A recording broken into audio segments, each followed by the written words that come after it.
Hello and welcome. My name is Trismegistus, and today we're going to be reading through and getting very excited about the latest Factorio Friday Facts. Friday Facts 418. Space Age Release Date. Posted by the Factorio team. Hello. Today we want to share some exciting news.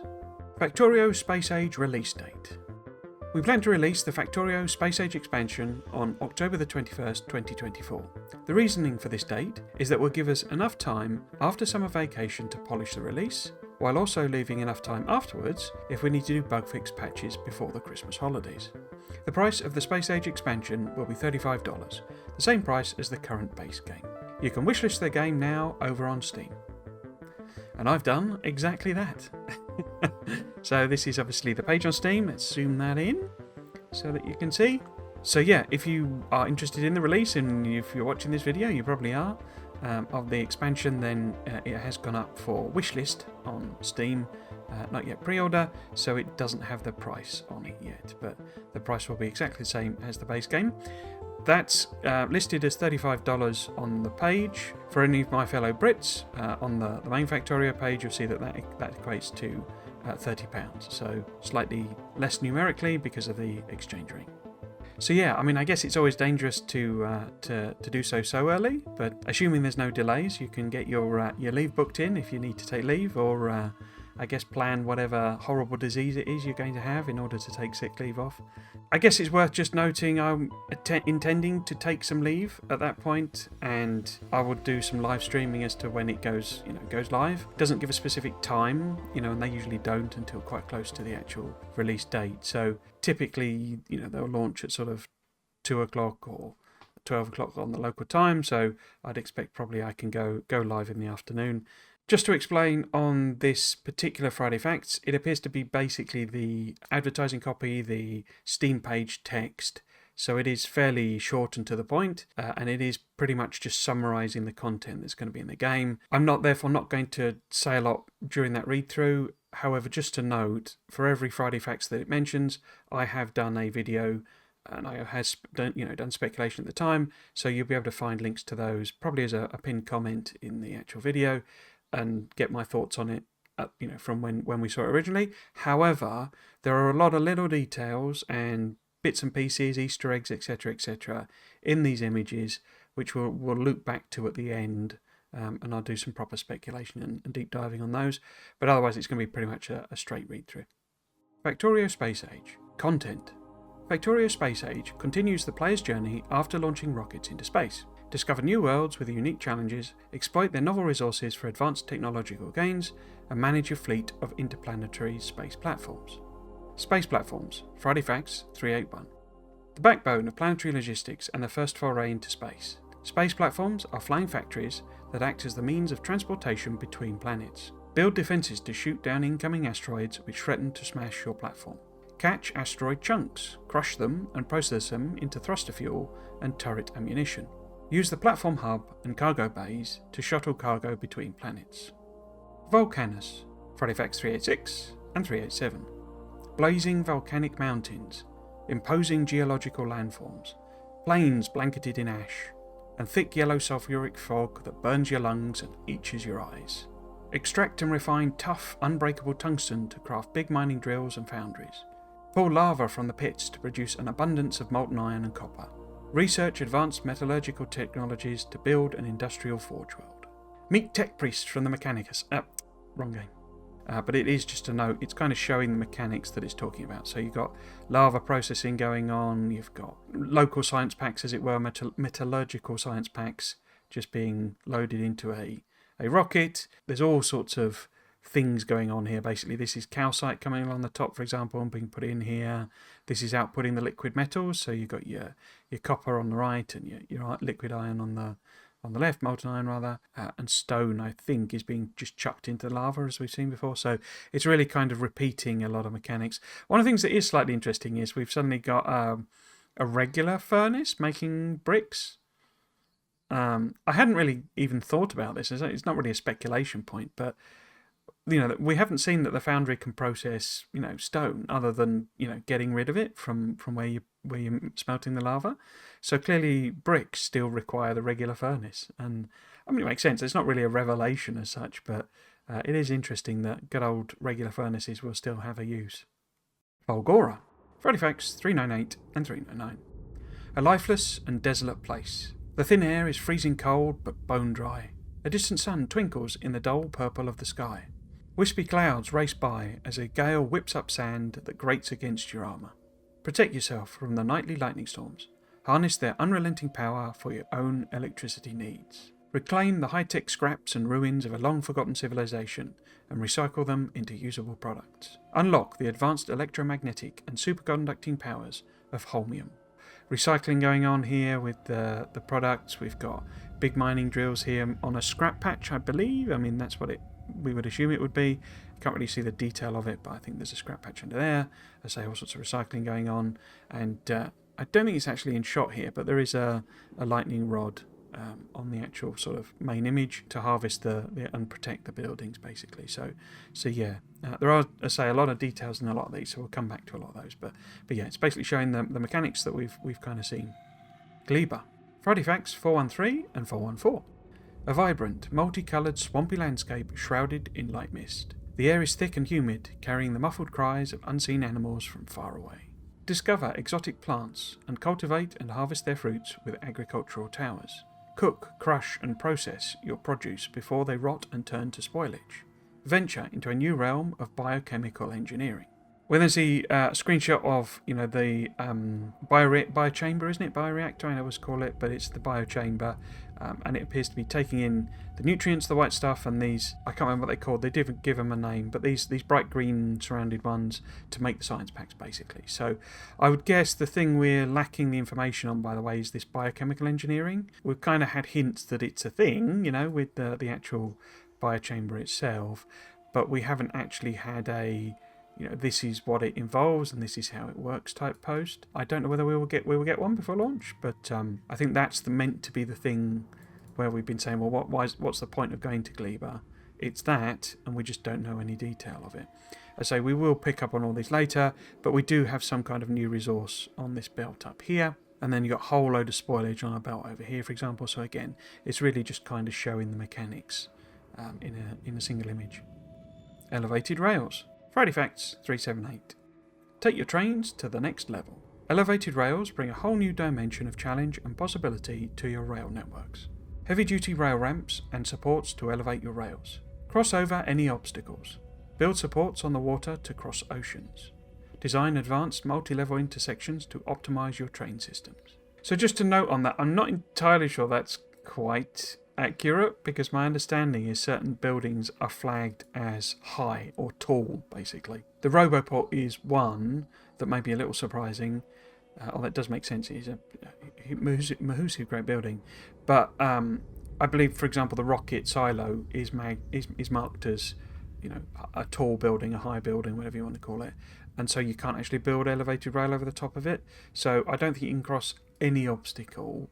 I think you can probably cross any natural obstacle, so you can cross cliffs and you can cross water and you can cross trees. I think natural obstacles won't be a problem, but some buildings that you build you won't be able to put elevator rails over the top of. Quality. Friday Facts 375. Make high tiers of quality of all of your items, machines and equipments. Every item, entity and equipment has 5 possible qualities, from normal to legendary. Looks like we're still sticking with the names then. Oh well. Research the new quality modules, use them to craft higher quality items and intermediates. Each level of quality gives a greater bonus. Machines craft faster, equipment is more powerful, turrets have increased range, etc. On this one, they are recycling solar panels and gun turrets. Okay, and it's got some smarts on it, so we've got some logic being used. Don't think we've specifically seen this symbol. It looks like they acquire this green, recycling arrow. I'm wafting my cursor in the wrong direction. Around the item. It looks really nice, actually. I really like that design, basically. But basically, if you recycling, then it has that, that green recycling triangle on it. And beyond. The journey doesn't end there. There is a lot more coming with Factorio Space Age, and a lot more left to be revealed. Space Age music. Each new planet is accompanied by a unique soundtrack by Czech composer Peter Weiser, I think it's pronounced. I don't know the second bit. From Friday Facts 406. New enemies and defences. Some new planets are inhabited by unique and dangerous creatures you will need to defend against. An enigmatic fifth planet promises some of the most unique gameplay, but it remains shrouded in mystery. It's the furthest planet from the sun, so it's dark and cold. So, interesting, we've got some new planets are inhabited by unique and dangerous creatures. So that's an interesting phrasing, I would say. It's not saying all new planets. So we have to take it that some don't have unique and dangerous creatures. But that doesn't mean that they don't have threats, just that they're not creatures. Okay. The fifth planet then. So this is Aquilo. It's interesting that it's not named specifically as Aquilo. There is the possibility that they have subsequently renamed it. But we did see on the soundtrack, which I believe is this Friday Fact here, which is just this one. And on this sheet music here, we did see Aquilo. Very specifically, we've got Vulcanus, Aquilo, what turns out to be Gleba. And then just... Actually, I think this says science, but I guess it's space. And then more Gleba in the afternoon. And then just space 2 there.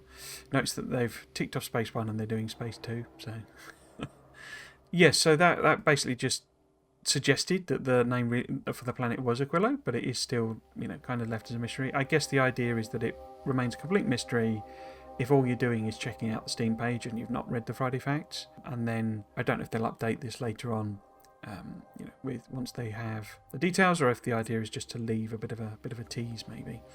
But yes, I guess the other thing is confirming, it does say that it is the furthest planet from the sun, which I think we kind of knew, and that it's cold, which was what we suspected from the name of Aquilo. The dark bit is interesting though, because that tends to imply to me that maybe it's a permanently night planet. Perhaps one of the mechanics there is that there is never enough light from the sun to take it above, say, the equivalent of the current night level on Nauvis, for example, and that it only gets darker, and maybe it goes truly black and dark. I think that would be a bit too much, if I'm honest, because you would then basically have a period when you can't play at all. The engineer obviously has a light on their head, but it would be so difficult to actually play on a map where you couldn't see basically anything. So I'm not sure it would be that. I think it would just be continuously that it's at the night level, basically. It never goes above, or maybe it does, but it's only a tiny amount because it's so far distant from the planet. Factorio 2.0.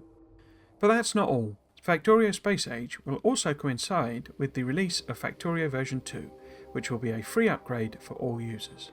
Version 2 has a range of game changes and improvements.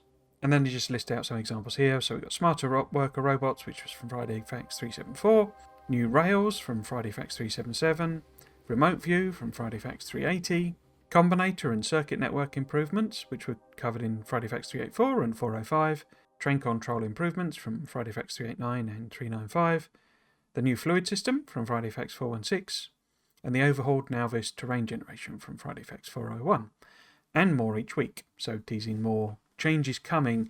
I guess that is kind of confirming that, we're not just going to get now a spate of Space Age ones, we are still going to get some, Factorio 2.0 ones, which suggest quality of life improvements, tweaks to mechanics, things like that. So we still haven't heard about all of those improvements, that implies to me. Get the latest updates. If you want to keep up with the latest news, be sure to check out our weekly development blog, or you can subscribe to our newsletter. So, yeah, this is because it's just it's the same stuff that's on the Steam page. So it's weird that it's self-referring, but that's why. Because this is just, it's probably also a press release. I'm guessing they sent this out to PC Gamer and Eurogamer and all the websites, basically, IGN and what have you. You can also wishlist the Factorio Space Age expansion on Steam, so you'll be notified when it releases. As always, release your thoughts at the usual places. Okay, so October the 21st it is then. As I said at the start, get your leave booked in or plan your sick leave. You might want to wait though, because there is always the possibility that they have to slip it by a week or two. We're supposed to, as I record this blog, apparently the release date for Satisfactory is coming out very soon. Now whether it's put out today or perhaps a bit later on, but there's a distinct possibility that Satisfactory will come out at the same time. Now, I've being very clear, you know, I prefer Factorio. I think it's the better game. I enjoy it more. But Satisfactory is a really good game, but it's also really popular. I'm pretty sure it's more popular actually than Factorio. It certainly gets more people live streaming it sort of on a continuous basis, although of course it is newer. Anyway, the basic point is that there's a possibility that Satisfactory will be coming out at the same time. Now, I don't think the devs will, I don't think Factorio will move or anything like that, but remember that when they did version 1 of the base game, it was in the same week, I think, or even the same day as the Cyberpunk release, and they did move the Factorio release date. So there is the possibility, and I'm just naming Satisfactory because of the similarities, but if something big comes out, they may slip the date by a little bit. So if you are booking your leave or what have you, then do keep that in mind, and you might want to wait until it gets closer if you can. The price is as we were expecting, the $35, or in pounds, it's £30. That is what the base game costs. So I think I personally have seen enough to know that this is an equivalent amount of content, if not a bit more, to be honest with you. You're going to get all of the version 2, improvements no matter what. If you don't like some of the things that are coming in, like fluid, then you can always play on the older version of the game still. But in the assumption that you upgrade to version 2, you'll get all of those improvements completely free. So if you are on the fence, or you don't like pre-ordering, you want to wait for reviews, or you want to watch a playthrough or something like that first, then at least you know what the price is, and you can make that judgment for yourself as to whether you think it's good value. For me, it's a guaranteed purchase, if I'm honest, because it just falls into one of those categories of games. Like another one is Civilization. I always buy the Civ games. It doesn't matter whether they're any good or not, I'm going to buy them. So it's one of those games for me. But obviously make your own choice, Now, this last section does mention new enemies and defences. Some new planets are inhabited by new, unique and dangerous creatures you will need to defend against. So obviously defences could mean our own defences. So we are getting a new rocket turret, for example, that we know about. Saying it has defences and you will need to defend against, to me implies at the very least, and I don't know that this is any kind of surprise, is that the rocket turret isn't the only thing we're getting. We're going to get some other bits and pieces to play with, that there's more going on than just rocket turrets. I could be wrong about that. I know I'm not wrong, because one of the things we're about to get into is some blue shells. So at the very least, there are blue shells. So that's a second form of defence. So I think, whether we'll get a Friday Facts on military stuff, you never know. We may never get one. Okay, so we'll go through these first ones in order. There are actually some additional images on the Steam page, but a lot of them are actually, so the things that are in the blog post are like, sections of the bigger image. So when we come to those, I'll sort of identify which bit I think is the repeated piece. So there's not quite as many new images as you might think across the two sources, but there are a lot of little details here confirming things, or that we don't know what they are, basically. So we will go through those. Okay, so first one then, the one with the logo on. So I guess first thing to note is this appears to be the new logo. It's very like pieces of metal bolted together, isn't it? If the first logo is essentially gigantic slabs of iron, this looks more like smaller pieces of refined sheet metal that have been riveted together, essentially. So they do kind of look, if I'm honest, like they've been, like they could be attached to the side of something, if you see what I mean. So if you had a ship and it had a word on the side of it, and those would be riveted pieces together. So it has more of that feel of it rather than the original logo, which is an interesting design choice, to be honest with you. So just blowing that up here. First thing, of course, to note is this is a platform. This is a space platform. At the bottom, we have a thruster, an engine, and the pipes going in and out of it. On the right-hand side here, we have the rocket turret. This looks, to me, a bit more fancy than the rocket turrets we've seen. I don't know if that's because it's just a special version just for this image, but it seems to have a bit more sort of detail on it, particularly around the rocket pods. But so I don't know if that's just because this is like a special image. On the left here, we've got the actual hub, the hub that you need to build a space platform. This looks like now the in-game model. I don't think we've actually seen the in-game model too many times close up. We've obviously seen it on some of the platforms they've done, but it's really nice. This level of detail here of like loads of blinking lights in the control room is a really nice touch. I'm going to gush a lot as well about the graphics. I absolutely adore the Factorio graphics. I know, and I say this every time, it's sort of a dingy, diesel punk, dirty game, but when you really get in and look at the models and the little details in them, and they always look, sort of kit bashed, basically, of the engineer has thrown this together to make it work rather than finessing a beautiful design, and that aesthetic just carries through so much of the design of the machines, basically. So you got the antenna on here. I'm just going to say, now, but there is another image that shows it better. These are red and green circuit connection points. So these little dots here actually have a wire attached in another one of the images. So it looks actually like they're attaching to the radar antenna. So I suspect that this is the communication method for controlling your platforms, basically, that it's something to do with signals being transmitted to, on a remote system, a broadcast system from a planet, for example, or from you. And then in order to get those signals into the system to tell it to do things, you have to use circuit connections, basically. So if you want to give it a particular logic check, you can do it via that.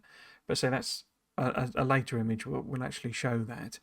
These are the extension things. So these are the bits that you add on to the space hub. They have to attach to it, is my understanding, but you see it's the same unit over and over, and they extend your storage, basically. I believe from a later image as well, and so I will point that out when I see it, that I think these, you see how it looks like one of those shutters where it would open up? I think these might be where the the actual cargo pods come out of. In the last Friday Facts, it talked about having what were platform cargo ejectors, basically PCEs, and they were just little grey boxes. I think the change that's happened is that this is now just like generic. You don't actually have to put cargo pods in them, and you don't have to set individual, because those seem to have a problem of basically you had to set the individual requests on them or items that were in them and what have you. And this is now maybe a more generic system, and that instead perhaps these shutters open and a cargo pod comes out, but it's figurative. You're not really setting individual cargo pods doing anything. You're just giving the platform a general request, dump the iron ore, basically, or dump the iron plate, probably more likely, or dump the science packs or what have you, and then these just animate to show that happening. They're not like train carriages, they're just a representation to show you that the material is coming through. It does then suggest, though, maybe that having more of these enables faster transfer. Maybe that's a mechanic that it has with it. The next sets of detail are all to do with the belt. We'll start on the left and work across. Right next to that we see spoilage and we see regular yellow ammunition, so I don't think there's any huge surprises there. On this belt then we have the foundry, okay, and the EMP, and the agricultural arm, and the elevated rails, both the actual ramp and several pieces. We've got a gear, just because gears are what Factorio is about. We've got the grabber arms for the platforms. I believe this is the ice. I don't remember having seen it looking like that before, but I don't think we've ever seen a nice real zoom in. But I think that's the ice that you get out of the meteorites, not least of all because we've then got your carbonic asteroids and your metallic asteroid fragments. We've then got the quality thing here. All of that is stuff we've seen. We've also obviously seen the calcite before, which is those chunks there. And then down over here we've obviously got the rocket, which we know we're getting a rocket turret, and it's right next to a rocket. I don't think this is next to something it has. One of the things that is interesting about this is that this doesn't actually, and I say you have to be slightly cautious with these types of images because they are really just mocked up for showing on the thing, but this belt just sort of fades out of nowhere, so I think this is several images blended together. It doesn't look like that's actually where the platform is. But yeah, I think that's just how they've done it, sort of thing, in order to give you a nice overview of what's going on with space age. Well, also I suppose there's the white science packs, and there's this idea that you've got the version you launch from rockets, and the version you launch from or you get from the platform itself. We also see here, I think this is, the metallic asteroid, and then this is the water one, and this is the carbon one, I think. So I think we got all three of the asteroid chunk ones on here. And I think that might be the ice that you make from the water. So yeah, I think that's all what we've seen before. Oh, and of course we've got I think this is just the thruster. Pretty much everything else seems to be like new stuff. So we'll just start on the bottom left here, basically, and the first thing we see is this blue shell. There was a blue thing shown on one of the previous blogs, which I think like Reddit, dubbed as Blue-tonium, because it looked like a uranium fuel cell but was glowing blue instead. That could have been a placeholder for this, so that could have been a separate thing, but it could be that something that's blue, and the speculation would be plutonium because it's used in nuclear fuel and also used in some kind of weapon, but that something blue is a new like fuel source or energy source, and that it ties up with it being some kind of nucleus fuel, basically. Now, if we look on the wiki, for example, just to show you the images, we obviously have several types of shell. We've got the artillery shell. Now, those are shown very differently to these. That doesn't look like that would be a kind of upgraded version of the artillery shell, I don't think. You may disagree. But then you also have several different... you've got the regular cannon shells, explosive cannon shells, and uranium shells. So, for example, you've got the uranium shell here. Now, to me, it doesn't look like this is an upgraded version of this. Do you see what I mean? Because they could, of course, have tweaked the general graphics for shells. It looks like it's a similar style of thing. So it looks like it would be shot out of something. It's got a jacketing casing, inside which is a propellant, explosive, that shoots out a shell, so it is firing these shells in some way or description. But if you look at the style and design of this, if this was becoming the blue shell, you would expect that it would have the same window effect. Why it has a window on it, I never know. It's a weird thing. It's obviously just to show you that it's a glowing uranium one. But, the explosive one doesn't have a glowy thing but has a red tip. This one doesn't have a red tip because it's based on the normal shell, but it has the glowy side part. So if that is the tip, it's not quite the same shape. That tip is much more pointy, whereas this one looks more like a curve type shape. So what I'm speculating, basically, also to be totally frank, it's on a space platform. That's probably a red herring because this is just the general image thing, but it is definitely showing new weaponry. So could it be that this is the railgun that I've been speculating about? This is the ammunition for the railgun, and that the railgun uses plutonium or some other nuclear fuel.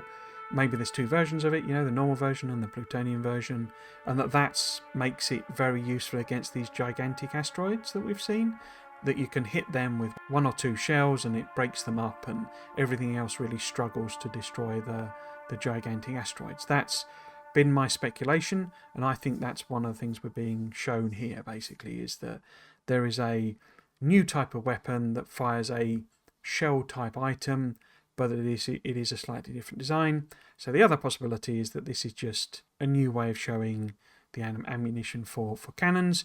In that case, I suspect we're going to get a cannon turret. I think we might get both, if I'm honest, but I think a cannon turret is a good possibility, because cannon shells and all that sort of stuff, they only really become useful for artillery. Doesn't really have a great deal of utility in the end game other than producing artillery shells. So so that's the first one. We've got some kind of block material. This is some kind of intermediate, and as I say, it will occur on several of the other images, so it's clearly quite an important resource. We then have confirmation of the black science pack. So this would appear to be the very end game science. As I noted in my addendum when I was doing the video edit last time for the second one. If you've not watched the second one, please do. The unfortunate thing is when I do some of these videos where I have to split it up just for time constraints, is that the second one ends up getting lot less views. So I have done a second video, and in that image we sort of see the labs with some sort of maybe black shape in it, and it's difficult to tell because it's sort of black on black. But I think this is confirming that the black science pack is a real thing, and that it does exist. Note the shape of it. It's a roundy one, so it's a new planet one. It is also interesting that it's that one that seems to be being revealed rather than the dark blue, unless this is meant to be the dark blue one. I don't think it's blue enough. I think it's too dark. It does actually look vaguely purple, but I think this is basically the new Infinite Science, which is also why it's next to the white space science, because it's saying, right, that's your old Infinite Science, this is your new Infinite Science. Or, the one that's required additional to normal science packs to do Infinite Science, basically. We then get one of the most fascinating things on here, which I have not got a clue what it's meant to be. This thing, can you see that? I'm just worried it's a bit too small. Can I zoom that even more? I think this is probably one of the most interesting things on here. What the heck is this? It looks like, if you're being frank, it's got some kind of jet coming out of it. It also looks like it's stood on some sort of platform. Okay, it reminds me a little bit of a beacon in that way that, you know, a beacon has sort of a supporting structures and then a spike coming out of it. It feels a bit like that. It's also a little reminiscent of a rocket silo, basically, where it you know, has a hole in the ground and opens up. If I was to guess what this is, I would guess it's some kind of weapon that you get. I think it's possibly a new turret type. That is what you get from the Fulgora, like defensive turrets, basically. So I think this is our version of the weapon you get from their technology, basically. So it gives you some kind of blasting weapon, some kind of plasma shooting weapon, something like that. It is interesting that it is a blue thing coming out. Obviously blue being lightning colour, but also, of course, potentially being a blue that we've got here as well. But yeah, so interesting that it is shooting out a blue sort of flame of some description. It does look also like it's got sort of side patterns to it, which I say is where I get the feeling maybe it's some lightning weapon, essentially, because it does look like it's maybe got crackly, you know, lightning fork tendrils going on. But I'm kind of reading a hell of a lot into a very, very tiny icon. Another possibility is it is some kind of production machine. Maybe this is the Fulgora, you know, exclusive machine. We already have on here the foundry, the EMP, the agriculture arm. So we've got a lot of the new buildings on here. So it could be a new building. Could be that. I think it's some kind of weapon, but wouldn't be surprised if it is some kind of production building. Although this is interesting to see a quality setup in action, and, you know, using smarts and different quality types with whatever's going on here, and buffers and all this sort of stuff, and recycling gun turrets and solar. I don't think it's new in a sense. I think it's just another way of managing quality. The only thing I would note about it, and it's not really, I think it's just a design thing, is that it has walls like in the middle of the factory. So one of the things I did wonder is maybe recycling is really pollution heavy, and that it absolutely, because it would make sense if, you know, this mechanic that it only returns 50% of the items you put into it, if the other 50% are basically turned into pollution, that would make it, you know, one of the most polluting machines in the game. It would be an interesting sense of irony that you as the engineer use recycling in order to basically make more pollution. So I did wonder if maybe these walls are here because the amount of biters and what have you that might be attracted to a recycling area is going to be huge. So having more protections in, you know, built into your system is going to be worthwhile. However, I think it's probably more just an aesthetic thing. But so it would be quite an interesting sort of, you know, irony that so the engineer takes recycling, which is about saving the planet, and turns it basically into a way of destroying the planet even more. So that feels like a very Factorio type of thing to happen. Another one, just going to quickly knock on the head out of this Steam set, is this one here, which appears to basically be making blue circuits. You know, you've got feed-ins of reds and greens. It doesn't have the quality symbols on, but I would suspect that this is probably some level of quality build. It does obviously have, you know, the stack inserters and bulk inserters and all that sort of stuff, but I don't think it's really kind of telling us anything other than possibly, and we may have known this, we may not have known this, but this, because obviously these need sulfuric acid, you know, to make blue circuits. Oh look, there's a broken belt there. But I think the EMP can do pass-through of fluids. So you can basically feed in sulfuric acid at one end and it comes out at the other. So it'll push through the sulfuric acid. Because these are just connected to each other. There's no other, sulfuric acid addition going on or splitting of a pipe or anything like that. So I think sulfuric acid can pass through the EMP. Now whether that applies to all fluids, whether that applies to just to EMPs or what have you, I obviously don't know, but I think that is kind of revealed here. Possibly that was already known, I hadn't realised that they could do that. Analysing this kind of, image generally, I think this is a part of someone's base where they've kind of like refactored things or added things on later. Because in the top right here, we have steel furnaces and yellow inserters, and it looks like maybe it's iron ore on the belt. And we've got obviously red and green science packs, but red and green science packs that are using a green, so highest tier underground belt to be moved around. We do then have leftover belt in a sense, because it looks like this, because this I think is low density structure on this one here. We will zoom in even more in a bit, but you then got like a piece of red belt and like a bit of a green belt and then a continuing green belt line. So I think it's been repurposed from something else, that maybe this was a split, or maybe the original line went that way and then they decided to reroute it. And obviously we've got the trains going through here and undergrounds around the signals and all that sort of stuff. And here we again see the foundry. The foundry is clearly, an awesome building to have it absolutely everywhere. I think it's making low density structures this, and it's making it directly out of molten iron and molten copper, as well obviously as plastic. What we do have is the kind of main feature, I would say, of this, like the drop pod place, basically the cargo output point. Now this looks like what you would put on a space platform, and if we go to the original blog post on the space platforms and how interplanetary logistics works, we can see that is this that's the space platform version of the thing. And the idea was that a rocket, this is your source for material, rockets take it up to the platform, platforms do the travelling across to a different planet, and then it uses this thing to drop off material. So the implication I took was that these things can only actually be built on space platforms.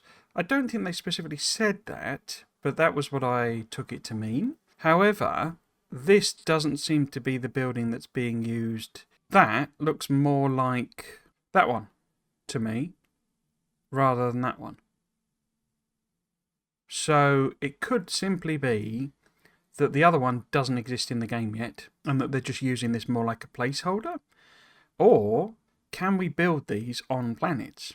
That's a little odd, I would say, because the functionality would seem to be the opposite in a sense. If this is meant to be receiving rockets, not receiving whatever comes from rockets, comes from platforms, it would be weird for it to be on a planet in a sense.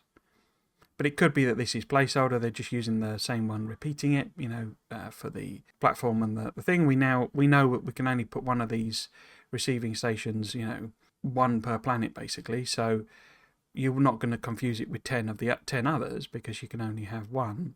But yeah, it just seemed a bit weird that this is effectively a space platform thing built on a planet. If we zoom in on say, this sort of structure here, at the bottom we've got this thing, okay? That, to me, looks like some kind of cargo pod, which, as I say, is why it's a little strange, in a way, that this is the one that looks like it should be on platforms and receiving rockets, because I think this does confirm that this is being used as a way of dropping things off. So you've got your platform in orbit, and these are the mechanism by which they will drop down onto the planet. Okay. Now, this also does appear to be lined up with one of these, like cargo size extender, extra storage buildings that happens to have this additional structure on it. I think that's just a design detail. I don't think that means anything. But it's interesting that it's lining up, as I speculated on the other one, with that bit that, perhaps looks like a shutter that could go back and forth to allow it in. It doesn't seem like a very good size match, I would say. I'd expect that to crash into the edges of that, but maybe it's just an optical illusion, basically. But yes, this to me looks like maybe this is the entity, the thing that will be taking cargo between our platforms and our base stations, essentially, downwards. So rockets will have to be used to send up because, you need more fuel, you've got to fight against gravity, whereas those things coming down are working with gravity.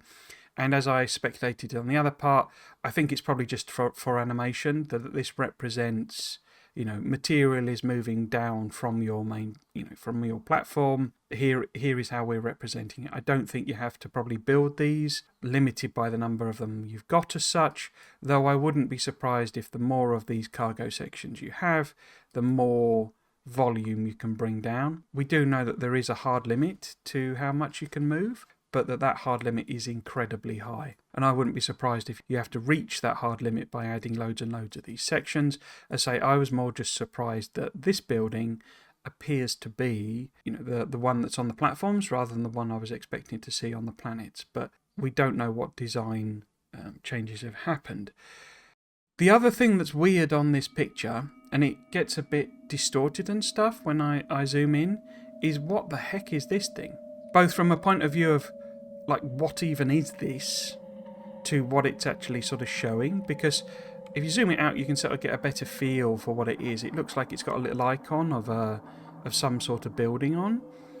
But that building, it's not the same as this, but it's also not the same as this, really. It's sort of a bit closer, I would say, to this, which was meant, this was meant to be the receiving, the landing pad, basically. So is this thing meant to be basically a little thing saying, actually, a cargo landing pad building needs to be here, but we've just stuck that one in, to show it? But even if that is, what is it sat on? Because this appears to be some kind of like raised, like platform or something like that. Meaning, not meaning platform, but meaning, sort of a raised structure onto which it's been sat. It's very, very strange. It's sort of got thematic similarities with like the, what's it called, refined concrete, where it, has that sort of tiley structure, but it's like a pattern tile rather than this is regular concrete where it, looks like just squares that have been lifted up and down sort of thing. It doesn't really look like that. It looks much more, like aesthetically sort of consistent and, single pattern type structure like the refined concrete. It is obviously concrete type colour, yeah, but what the heck is it? I mean, I have absolutely no clues what that's about at all. My guess, if I'm totally honest, is it is some sort of decorative thing that somebody's put in. It's not actually like part of the game, because it's not connected to, circuit network. I don't even think it's in, it is in Robobot range, but, what is it doing there? What's it for? What's it, it's not attached to this with even a regular wire, let alone a red or green wire. What is that, basically? Very strange. The next one from Nauvis that I wanted to talk about was this one.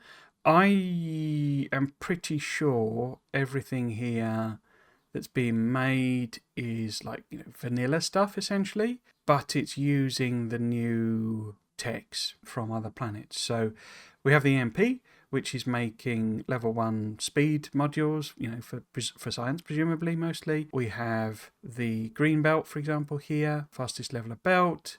We've got, I'm pretty sure I saw the new stack inserter, but I can't see it now. But yeah, it feels like this is a base on Nauvis, essentially, making most of the sort of normal types of things.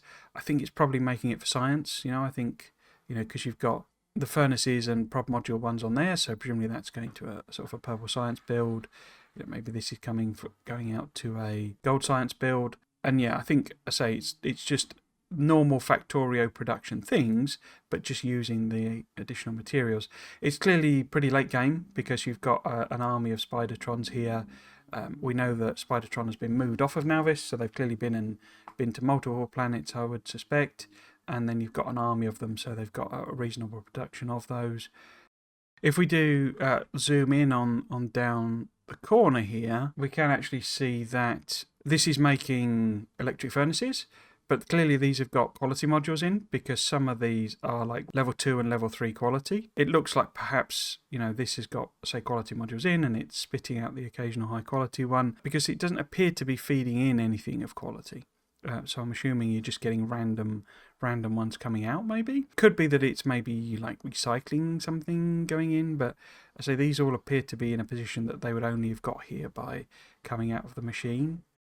The next one from Nauvis, and I think the final one from Nauvis out of this set, is this one here, and this is a lot more sort of dense of an image. I suspect that this is the same base, essentially, and that this is just another part of it, and perhaps, you know, the bit we've just seen in the previous, you know, image is like off the bottom left corner or something, you know, it's sort of down there. It's also quite sort of zoomed out, and it's actually fairly pixely on you know, on the Steam page, so it's a little difficult to see any detail on it. But we will zoom in and try and look at a few things. There is one thing in particular that is quite interesting. If you've spotted anything in these images, do give me, you know, do let me know, sort of thing. But say this all looks fairly sort of normalish to me.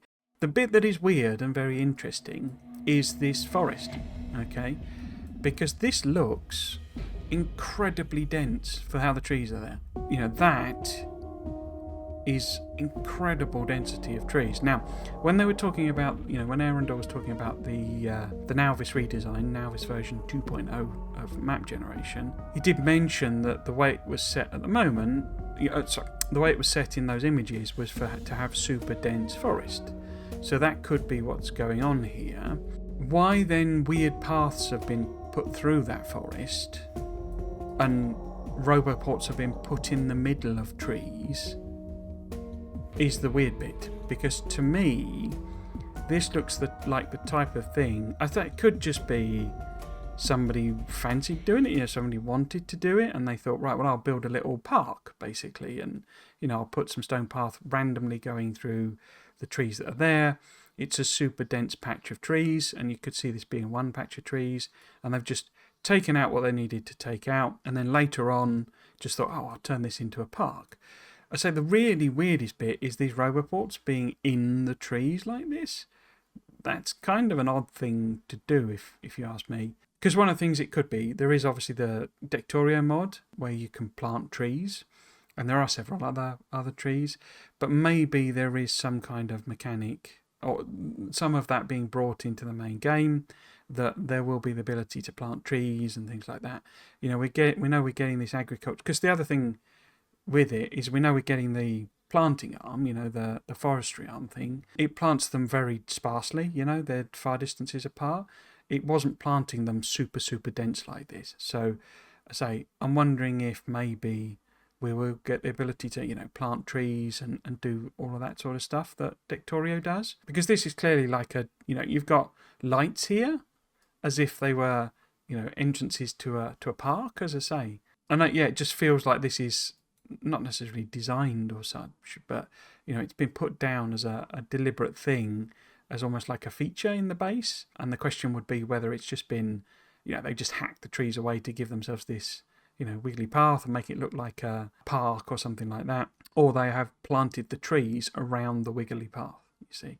So that would be my question, and I hope we do get the ability to do more sort of aesthetic things in the game, because these aren't particularly dead trees is one of the things I would say. If this is a super late game base, of course they could have pollution turned off, you know, that's an option, but if this is a super late game base, you would expect these trees to be dead basically, because the amount of pollution this would be thumping out would be off the charts, and yet kind of none of these. I mean, this is another part here. In fact, this is probably even a better example. If we zoom in on this bit, is this not a, you know, a grove of trees that's been put along the side of the path? To just leave those trees would take so much like effort and planning that why would you bother? Do you know what I mean? It just feels like it's been put there rather than it's just what was left, if you see what I mean. But yeah, it could just be that it was massively dense trees. They couldn't be bothered to take them all out. And, you know, there are a few just dotted around type trees. But I don't know, it just feels like this is a deliberately placed thing. And it could obviously, you know, Creative Mod could be installed or something, you know, or Factorio could be installed, you know. But yeah, that was just an interesting, slightly weird point. So zooming in then, I don't think there is too much new being revealed here. We're obviously seeing the, you know, the fluids going through. I don't know, I don't think they do pass through as such, but I guess they must do, because these sort of seem to be able to do that, if you see what I mean. So I don't know to what extent you have to feed each one individually. Maybe they do pass-through and that's what's going on there. But yeah, it's a little difficult to tell with the sort of pipe spaghetti. But this is obviously the production area for the fuel. We know that I can't remember which one it is. The fuel requires iron, I think it is, and then the other one requires the oxidizer basically requires carbon. I think that's the way around it is. I say not a great deal like newly revealed here, and maybe this was widely known, but the platform itself has 2 wire connections on it, and there is a green wire coming out of this, and to me it seems to be connecting to the radar. So if you look at that previous one, the wire would be coming out of there and going up like that. So is it connecting to the radar? And that basically you can connect up 2 signals basically to your platform and use them for controlling things on the platform, and that you can send it signals via this radar. It would be weird to have a radar dish and it not to do anything. The other possibility, of course, is there's some power pole off the top here, but it would be a long way off the top, and that would be quite a long wire. However, we do see quite a long wire there, so yeah, it's difficult to tell, obviously, but at the very least, the space platform is able to do, circuit network stuff. I guess at least, it's also confirming, and I think we already knew this, but the crushers can be connected to the circuit network as well. As I noted with the Nauvis one, this appears to be the platform thing, and that's the same thing as was on Nauvis. So I don't know whether that other one is like placeholder, or they've just decided to go with the same one at both ends, as it were. But that wasn't the original design that we saw. But it doesn't mean that was the final design. Far from it. This platform overall has a lot of smarts going on. So we got a lot of combinators here, including the new sorting combinator. It also has nuclear power on it. This is one of the areas where I think I mentioned before, just to zoom that in. So they're all connected to red wire on the hub thing, you see. So you've got the red wire coming out, going to all sorts of decision-making things. But again, and I'm probably in the way, but we've got some crushing areas on both sides, and they've got like wires on them and all sorts as well. So there's clearly a lot of logic stuff being used on this platform to control it. That's the hub there, as I say, and it's connected with the red wire to all sorts of things. So, to me that implies this is like the receiving station, that signals can be sent to it and it can be given various signals which it then can pass down into the red and green wire system. That's really a guess. You're getting, control of various power things for it, basically. One of the things that is like interesting on this is that the lengths of the green and red wires are really quite long. So I'm guessing because power is transferred like in the platform structure on platforms, it's not, you don't put power poles on platforms basically. So I'm wondering if they basically give you infinite length wires for the red and green, because if you can't route them around an electric network, how would I connect the logic for this one to this one sort of thing? I couldn't do it unless it gives me basically infinite wire lengths. Oh, and overall, I guess, this is another platform. I'm pretty sure this isn't the same one. Yeah, so this was the Mahusive one, and this is not the same platform as this one, basically. So what we're getting is actually 3 different platforms. That platform is not that platform, because they can only have one of these hubs on. So that is clearly not the same as that. So we're getting look at 3 different platforms, 3 different ways of building platforms. But yeah, this one is using quite extensively foundries to process the iron ore, I believe, into iron plate. You can see a lot of iron plate here going on. There's actually foundries at the top. But yeah, so this is like the crushing area. There is exactly the same thing on the side here. It feels like this platform is designed, and this is me coming back to one of my hobby horses for what the expansion is all about. This one feels like it's designed for flying around a system, processing material, that it's more about crushing asteroids and getting material out of them than it is about just transporting stuff to another planet, between planets. Because why would it have so much crushing and so many foundries and all this sort of stuff? This seems way overkill for just making rocket fuel and making bullets. and rockets and stuff. So I suspect that this is a platform that is used to harvest asteroids. That's its primary function, not just travelling between planets. We obviously see, guns and ammo here, and we've got lots and lots of crushed pieces of meteorite, to the extent, as I've mentioned, that it feels like it's been out and it's been harvesting asteroids rather than just this is what it's run up against. We do also see copper ore on the thing, as well as I think that's calcite, basically. I think it's a little difficult to tell, but I think that's therefore implying that this is like a late game platform, because it's got the upgraded recipes for getting copper ore and sulfur and stuff out of asteroids. Yeah, I don't think those are things that it had to start with. I think it's gathered those from the various asteroids. But yeah, this is clearly like a crushing, processing area, and as I say, some of it then comes up and is turned into molten iron and then made into iron plate in quite big volumes.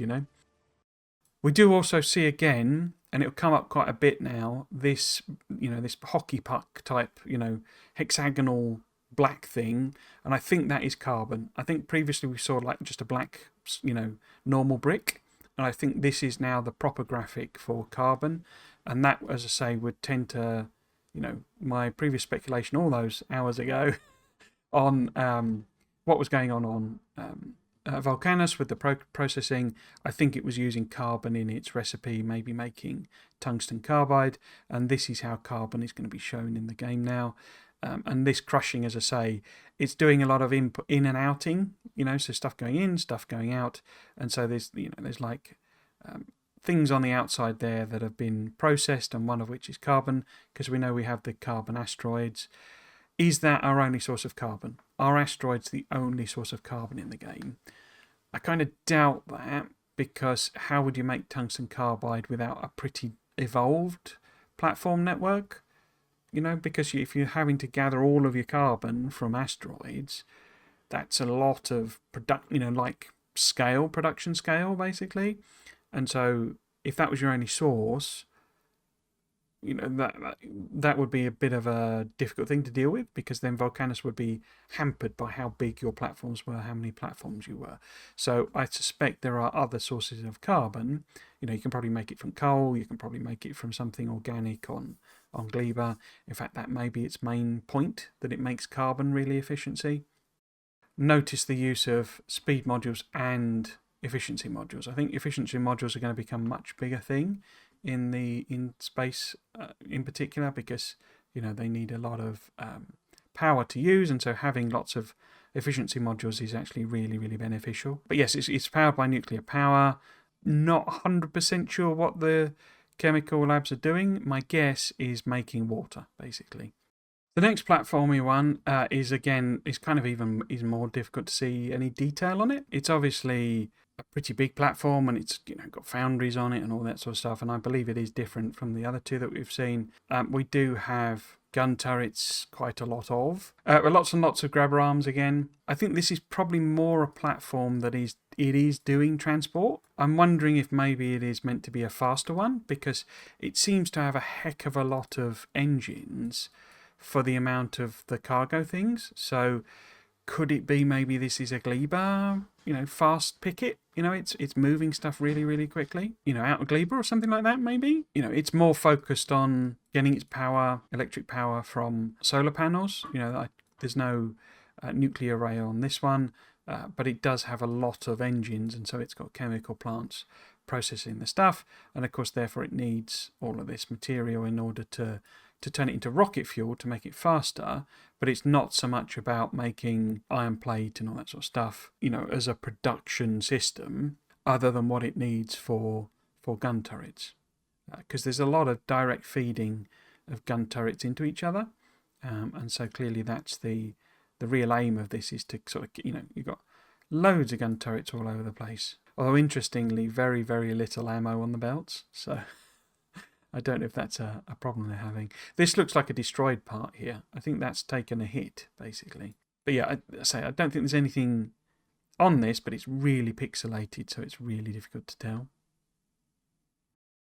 It does describe tungsten as tough, unbreakable tungsten, but then goes on to say, big mining drills and foundries. So I think the implication there is, it's used in those machines because it's this tough, unbreakable material, but its toughness and unbreakability is clearly the property of tungsten that we're going to be using it for more generally. So if it's used in other recipes on other, related to other planets or on Aquilo or something like that, the fact that this is the tough and unbreakable material is going to be the reason it's used. So it's the equivalent of like enhanced steel is kind of the point. Next one then is this Vulcanus one. This is a very busy image, but I don't think it's specifically showing anything we haven't seen before. This is it just zoomed in so that you can see it's the full image.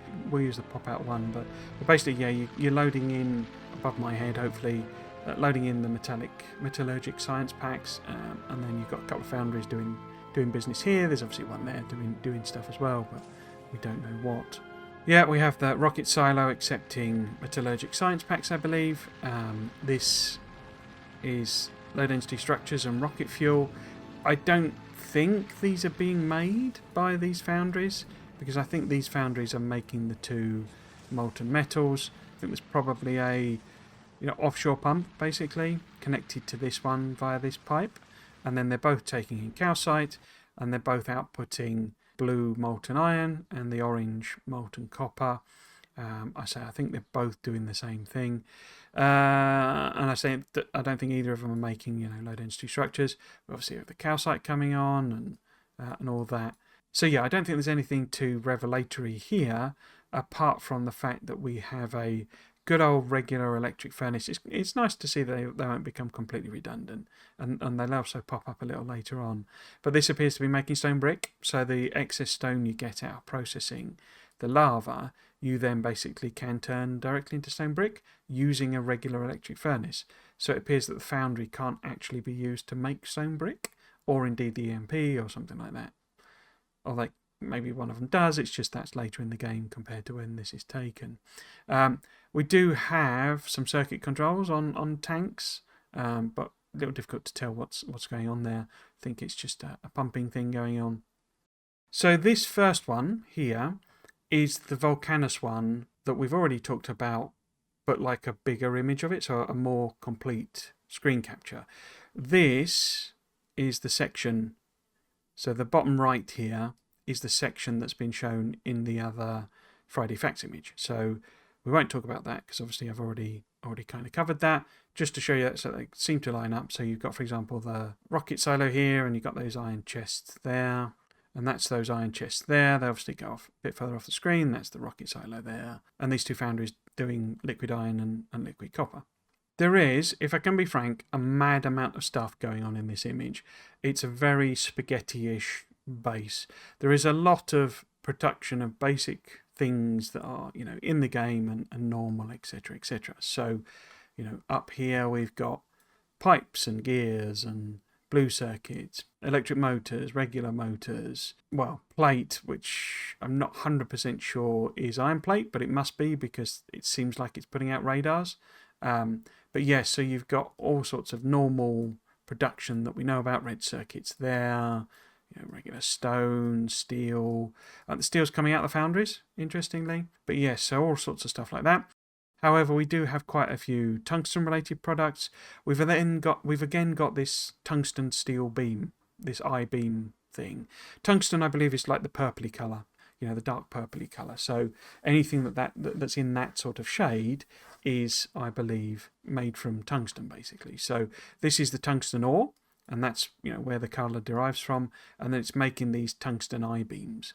Whether that is tungsten carbide or not, or that's being represented in a different way, I don't know, obviously, but that appears to be a sort of tungsten equivalent of steel. If you look at that versus the actual steel beams, it's a very similar style. So this is strong tungsten is the implication. We also have, interestingly, and it could still be placeholder, but we have that one that looked a bit like brick, that was a bit sort of brick style, and that's going up here and across. So the one, as I say, that looked like it could be effectively it looked like a recoloured, was it the concrete texture? I can't remember, but it was, it looked like that. So I don't know if these are now, that we've got past the point of placeholder images, and this is definitely what they're going to look like in game. It would be weird for them to put images up saying, this is the new expansion, and then change all the icons, basically. That would be a bit of an odd thing to do. So maybe these are always how it's been and how they're going to be, and it was just maybe they needed a bit of polish, bit of refinement, but they've always been going to look like, purple beams and purple concrete sort of thing. Now what we can kind of do is sort of trace potentially what the production chain is on some of these, because what we've got here is this is, obviously raw tungsten. We've then got this one that looks like a sort of a hexagonal shape, okay? And what's going on, they're both coming in from the top, okay? And then they're both being side-loaded onto a belt here. And this foundry, and this foundry are all taking in those two materials. They do look to me like they are also connected to a pipe. It could be coincidental because this guy is also connected to a pipe, but doesn't appear to have any inserters other than bringing in calcite and whatever's going into this storage box, which I assume is like a calcite overflow. That when it's been somehow got into the network, the bots will come and stick it in this chest, and then it will go in here and be used for calcite, as calcite for production. Because it doesn't appear to have another like pipe connected to it, so it's not like it's taking in lava and outputting molten iron.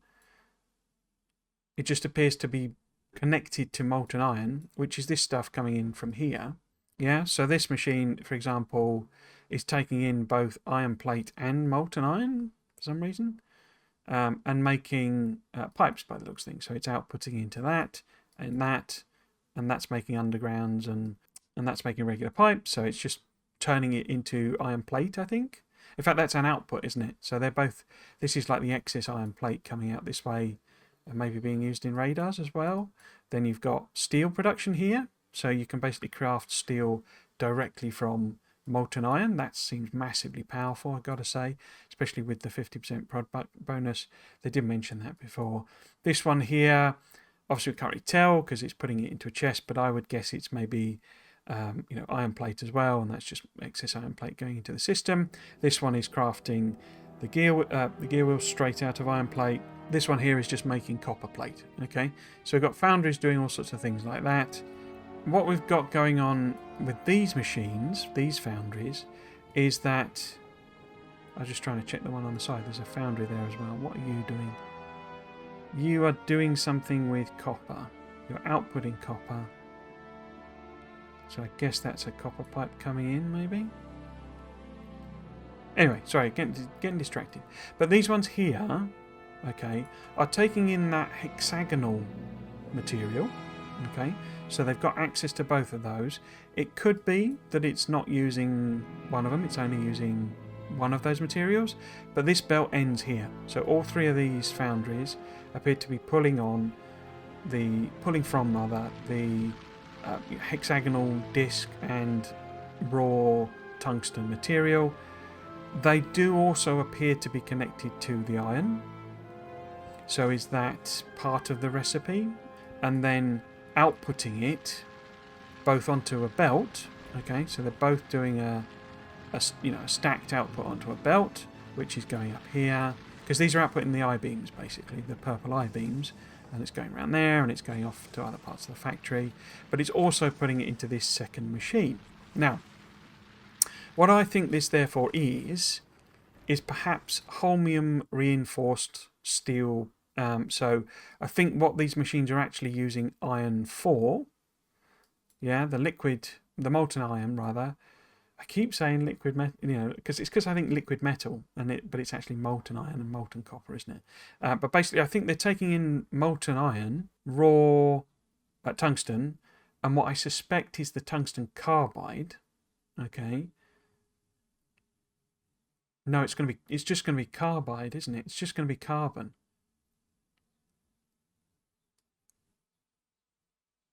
Sorry, brain is chugging away. Got random pollution there.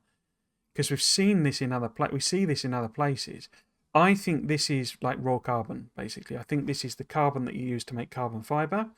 And so what these beams are for this foundry that he's making is it's basically a tungsten reinforced steel beam, and that we're finally starting to use carbon in the production of some kind of steel. And it essentially takes both of those in as solid ingredients, liquid iron, because we've already seen up here and confirmed 100%, we knew already, that you can make liquid iron, molten iron into steel directly. So it's that, but like an enhanced version of that. And then, interestingly, the machine it's putting it into, the foundry it's putting it into, is turning it into, the metallurgical science pack. Okay, so the reinforced steel beams, are used in the metallurgical science pack. I'm wondering, because seems to make them quite an advanced recipe. I'm wondering if there's perhaps a secondary way of making metallurgical science pack that it's like a bit like with space science, where we've got the launch a rocket version. It gives you 10 packs, or whatever it is, 200 is it? I can't remember. And then if you do it from a space platform with uranium, you get 2,000 packs type of thing. And I think there might be some mechanic like that for each of the science packs, that once you've done the basic production and you get up to a certain level, you can then do your advanced recipe for the new science packs, but it uses more complicated ingredients.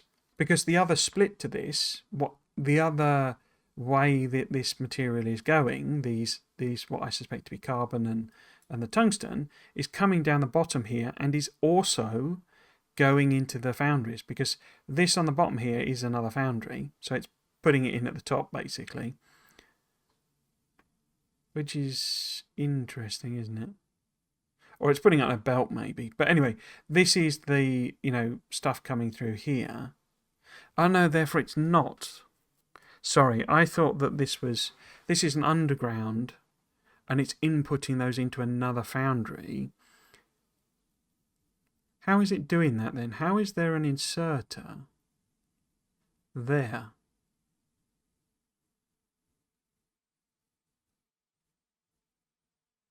What shape? In fact, is that the top of... I'd assumed this was the foundry. That's an assembler, isn't it? That's an assembler. That's not a foundry. I'd misinterpreted the image. I hope you can see that. It's not too far down. Maybe if I super zoom in. So this thing at the bottom here, I thought was the top parts of the foundry, but it's not. This is an assembler. So it's a 3x3 assembler, and that's why it's undergrounded with an input. And that's taking the raw tungsten and the carbon, making something. I wonder what. It could be that the foundry is simply doing a recipe better than this one, but you would suspect it would be a different recipe. Otherwise, why not just use more foundries? But it feels like this is maybe making something else from, maybe this is making these guys. In fact, where would that belt be coming from? I'm a bit zoomed in here. That belt is coming up from off screen. So maybe the tungsten carbide, if that's carbon, that's tungsten. Tungsten carbide is this squared one, with the one with the square pattern on it, and that it's making that and sticking it on a belt, but it's also putting it into the foundry. So therefore the metallurgical science pack recipe in this case is the tungstenified I-beams, reinforced steel, shall we call it, and tungsten carbide. And that's all it is basically. So it's those two items.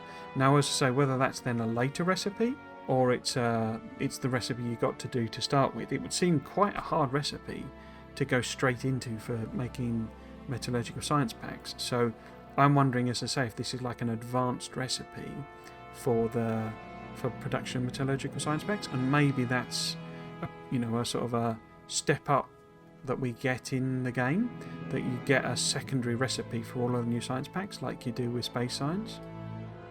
Could be, couldn't it? Because what we don't see, or I don't think we see, is the holmium plate, because I think this is all iron plate that's being produced out of these.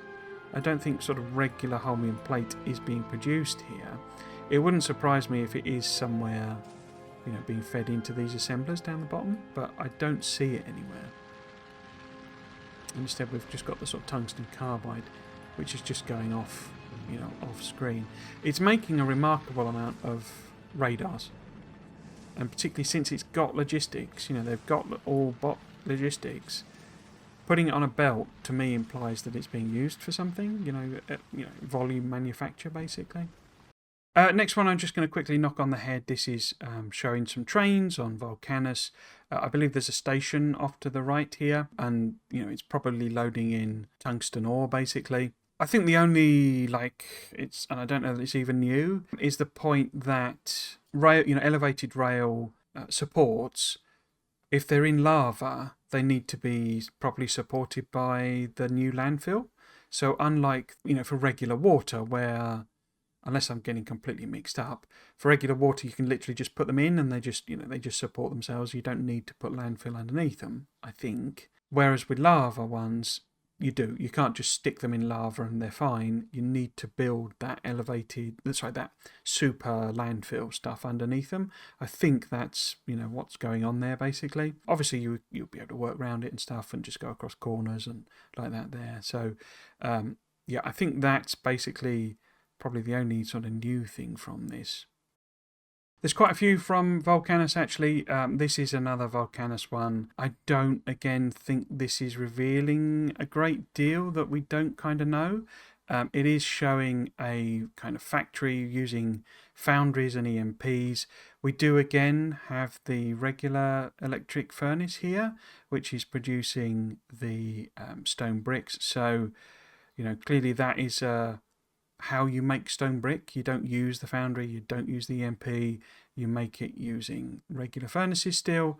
So regular furnaces don't become completely redundant when we get the foundries and EMPs. But I don't think there's anything really going on here. We've got a silo that appears to be using doing calcite export basically, but we kind of knew that that's what we would have to be doing with it anyway in order to use foundries off of Vulcanus. So we do have lasers again. I guess that is another point. So clearly more confirmation that there is something we need to protect against on Vulcanus. It is interesting it's using lasers, given we know that the foundry is very power hungry. The EMP, I think, is meant to be quite power hungry. And lasers, of course, use electricity. So there's not using any gun turrets here, which is interesting. Could it be that whatever the enemy version is here is like resistant to ballistic damage, basically? That it is highly resistant to any kind of, you know, gun, basically, ammo. You know, it's resistant to uranium ammo in particular, and therefore even that as an option is not very good on Vulcanus, which then gives you a bit of a challenge of having to power all of your lasers, even though you've got these super power hungry foundries. Obviously we know that Vulcanus is like really close to the sun, so you get a lot more electricity out of your solar panels, but it's also very space limited and very difficult to build big structures, so you would, you know, be limited by the number of solar panels you would be able to put down. So maybe that's a bit of a balancing act that you have to do. This one also is from Vulcanus. I say quite a lot of them are, and it's not surprising because that's clearly, you know, the planet that's probably like finished with all the artwork done, so it's not really surprising. But this is clearly a big depot area where you've got loads of coal, you know, 2 trains worth, loads of calcite, loads of tungsten, sulfuric acid, red circuits, what I believe to be tungsten carbide maybe. So yeah, so it's just, you know, kind of demonstrating the scale and volume and what have you, and I don't think really kind of showing anything we haven't seen before. So we've got again the slightly tricksy language of it being a lifeless and desolate place for Fulgora. To me that doesn't mean that there aren't enemies or there aren't some kind of threat on Fulgora.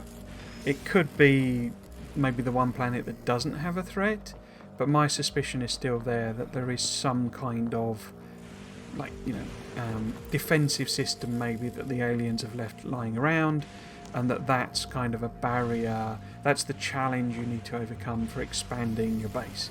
You obviously have the restricted building areas when you first get there because of the oil sands eating your buildings and all that sort of stuff, but fundamentally I think there needs to be some kind of challenge, because if you think about how it does map gen, if you move a long way away from the starting area, the patches get richer and richer.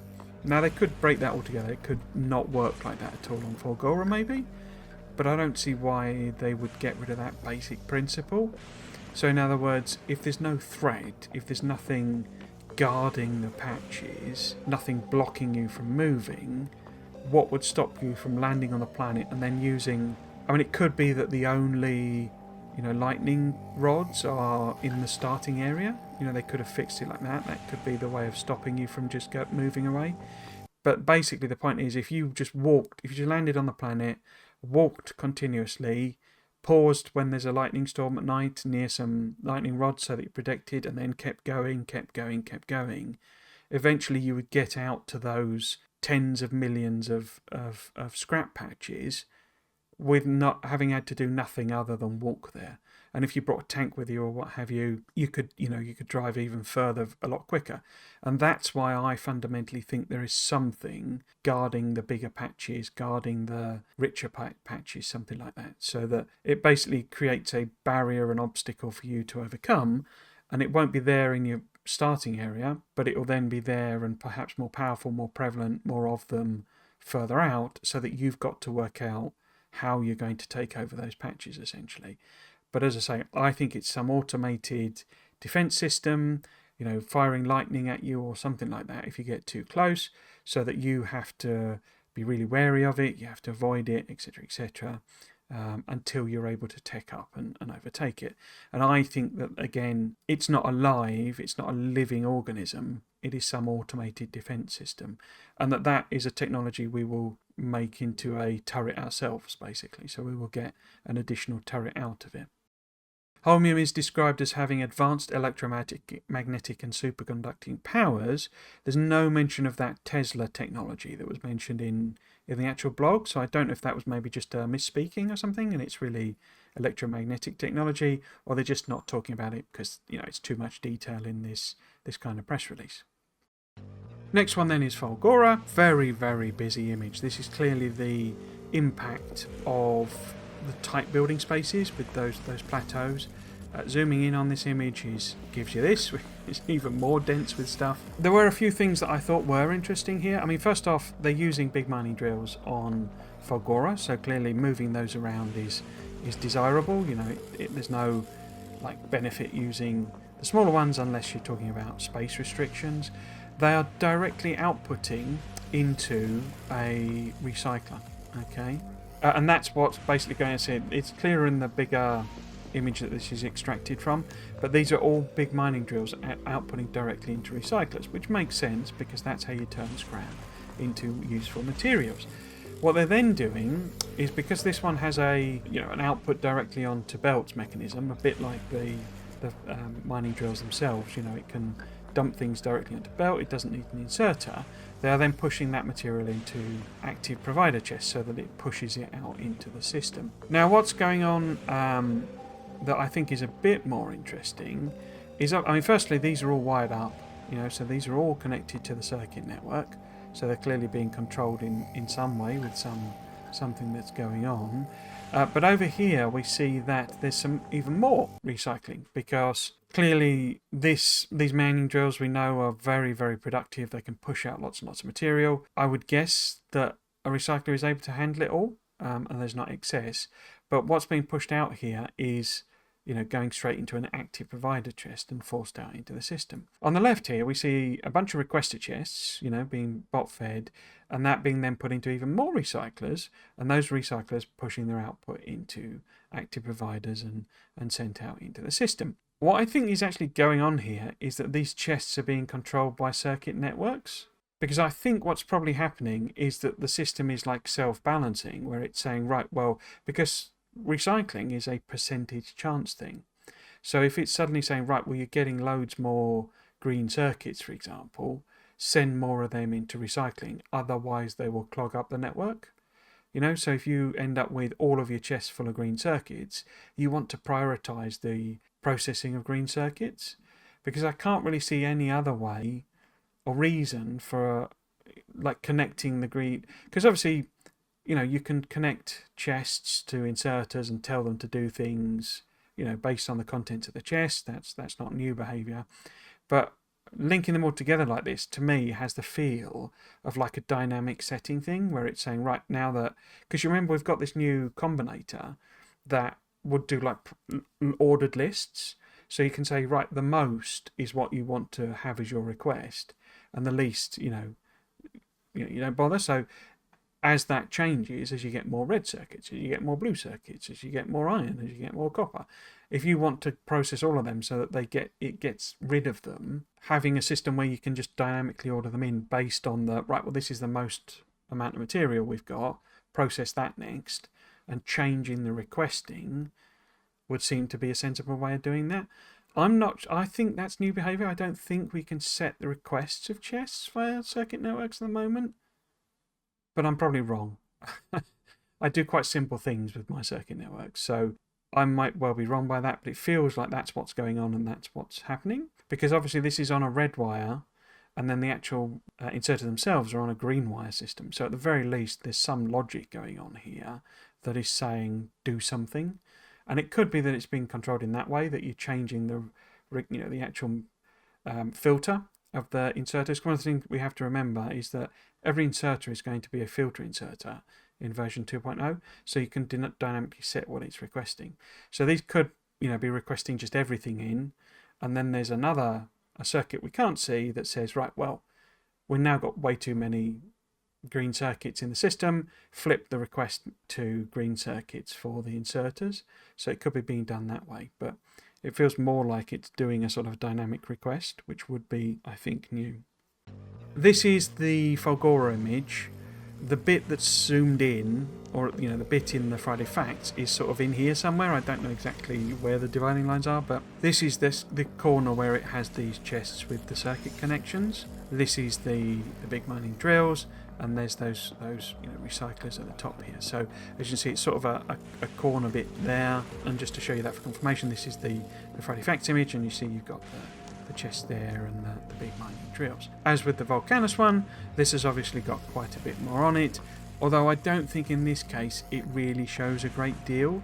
We have a couple of lightning conductory things. There's one up here and there's one down the bottom here. You've got more recyclers on the side, basically. It's interesting to see it fitted into a plateau. So this is them, sort of fitting as much as they can onto a relatively small plateau. You've got a rocket silo, so whatever's being moved around is going via rocket, and I assume some of these are bringing in material to build the rocket. Again, I don't think it shows anything new as such, but my theory essentially, it does show, so these are side loading into the quality things, and I say my theory is that this is built as kind of self-managing, basically, so that, because here we see a whole bunch of circuit networkery, basically. So as I mentioned, people far smarter than me can work out what's going on, but as I say, I think what it is some, because you notice it has that ordering priority combinator, and that is the one attached to the inserters, whereas this one is attached to some kind of I was getting wrong way around, an arithmetic combinator, isn't it? So what I think is effectively going on here, and we can't really see what's being done, is that this is basically a logic network to say, right, what have we got the most of? Push that in for recycling, basically. So if we've got 1,000, because you've got loads of chests here, you see. So if we've got 100,000 iron plates, we don't want them. We need to get rid of them. And of course, iron plate, I think, is one where you say, I can't remember if it does go down to iron ore, but I'm saying that because I think it just disappears. So if your whole system is stuffed with iron plate, so it can't work, you want to get rid of that iron plate. So you ask, or you send an automated signal to this network to say, right, recycle the iron plate, which is effectively saying get rid of 50% of it. But if it's more complicated, you want more red circuits, and you've got millions of blue circuits, you can process the blue ones to get more red ones. So I think that's the type of logic system that's probably going on here, and that this thing is effectively doing the ordering of saying, right, well, this is what we got the most of, so it's at the top of the list, so process that one first, and then obviously as it goes down the list, move to the next one and that one, and then this one here is essentially taking in a signal that says to the chests, to the requesters, which I think is new functionality, this is the item you need to pull in. Okay, this is the one to take. My only doubt with that is these combinators don't actually appear to be attached to anything, so I don't know if it's maybe manually being done, basically. I don't think it is, because I think this is setting the filter, basically. So that whole, what we got the most of is the filter, and these are just requesting everything that's coming in. So that combinator is just set up, for whatever reason, to request the right items out of that patch. But I think you get everything, so I don't know. I don't know why it would be set up like that, rather than just hard-coded ones. But yeah, I don't think there's too much more interesting on this, not least of all because decoding circuit networks is something I struggle with, especially when you can't see what the symbols are. So yeah. So Gleba then, it talks about biochemical engineering. We know nothing about what biochemical engineering might be, other than we've seen it making plastic, we've seen it making the science packs out of organic things. So we know a little bit about it from that point of view, but we don't know what's sort of special about it, what it's for, what it's about, etc., etc. It does also mention here unseen animals from far away, so I think that is meant to contrast quite heavily with the Fulgora statement, where that's saying it's lifeless, but say I think it has some kind of enemy, and this is saying it's absolutely packed with life, and so presumably you would think, and we did see biters on the original reveal, that there's going to be a lot of enemies here, and this is what we've always been, I've always been speculating about, that it's going to be the biter planet essentially. There's no mention again of the big Stompy boy. I'm pretty sure there is some kind of big enemy, whether it's a boss, whether it's that's the only enemy, whether there's lots of them, whether they spawn, whether they grow. All of these mechanics, can be speculated about, but we don't really know. We have no real clue. There is, and this is, we'll come back to it specifically in a moment, but when it talks about processing the material, it says cook, crush, and process. Cook is, a very specific word to use, and I say we'll come back to that in a little bit. But basically, the processing of biological material isn't just sticking it in biochambers, I think is the point. You've got to do other things, other processes to it in order to use it. So it's not just put it all into one of them and it out pops some whatever you've set the recipe to be. You are going to have more steps, and say that feeds into an image that we'll have later on. Okay, Gleba then. The kind of planet, well, Aquilo is the planet we know least about, but the planet where we don't really understand what the mechanisms are and what's kind of going on, what the benefit of being there is. So yeah, if we zoom this one in, then we see that it's really kind of just sort of an area processing to get I can't remember what it's called, the organic science pack basically, and the materials for that appear to be that, I can never remember what they called it, but this appears to be like the key, most important thing, intermediate thing that you produce on Gleba. What it is, or how it's made, might be kind of hinted at in like an image that's on the Steam page, so we'll very much come back to that because it's fascinating. So yes, interestingly, the agricultural science pack appears to use this green thing, which I think is the Bioflux. I don't know if we've had this confirmed. Plus, obviously, the nutrient. It looks like every product that you make on Gleba essentially uses the nutrient. It's like the fuel, apparently, for any process it does. But it would appear, as I say, because these are outputting, I think, nutrients. I don't think they're putting stuff out. In fact, that's interesting. They're sort of recycling nutrient, are they? Because they seem to both be pulling in nutrient and pushing out nutrient. Interesting. So it's like a freshness improvement thing, maybe? But yeah, so the actual, what I think is maybe the Bioflux is coming in here, and that the science packs are purely made from Bioflux and nutrient, obviously. So the sludgy material, I mean, it could just be light oil, couldn't it? But this sludgy stuff doesn't appear to be part of the recipe. It's literally just those. I mean, we saw that before. That's how it's been done before. But yeah, it just seems to be confirming that you're literally taking one ingredient and turning it into another. if we like super zoom this in then, and then we've got some sort of belts and balancing going on, and this is just showing off the biology, I think. It's interesting that this has been undergrounded, rather than just killing the tree, basically. So I'm not sure if that means anything, but you've got the same sort of, underground for no reason in a sense here. I'd sort of assumed that these were just, destructible environmental things.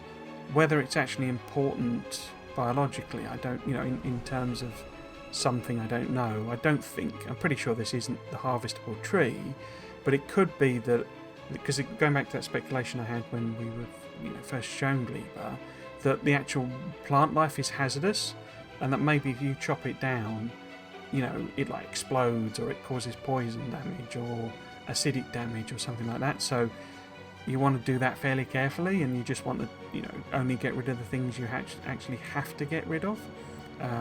These I think are pretty much decorative. I don't think there's too much going on here in terms of effect that might happen.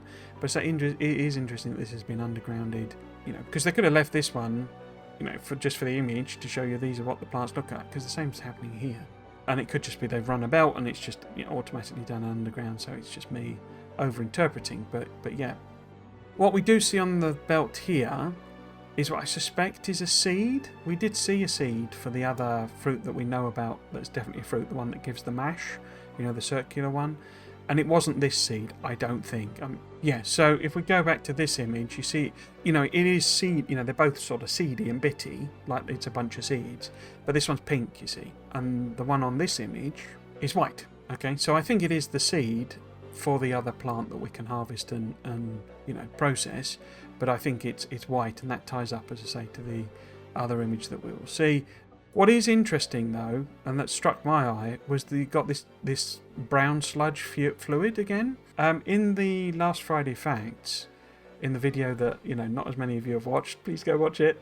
But basically, I was pointing out a load of stuff on the Gleba image, acknowledging that it was super duper early version, that it's very much changed a lot since then. It was incredibly early placeholder, just hand-drawn type things on it. But that had a brown sludgy material, and also when we saw the crane, this thing, it has a pipe in it, and I was speculating that perhaps there is a fertilization mechanic, which would very much make sense for agriculture.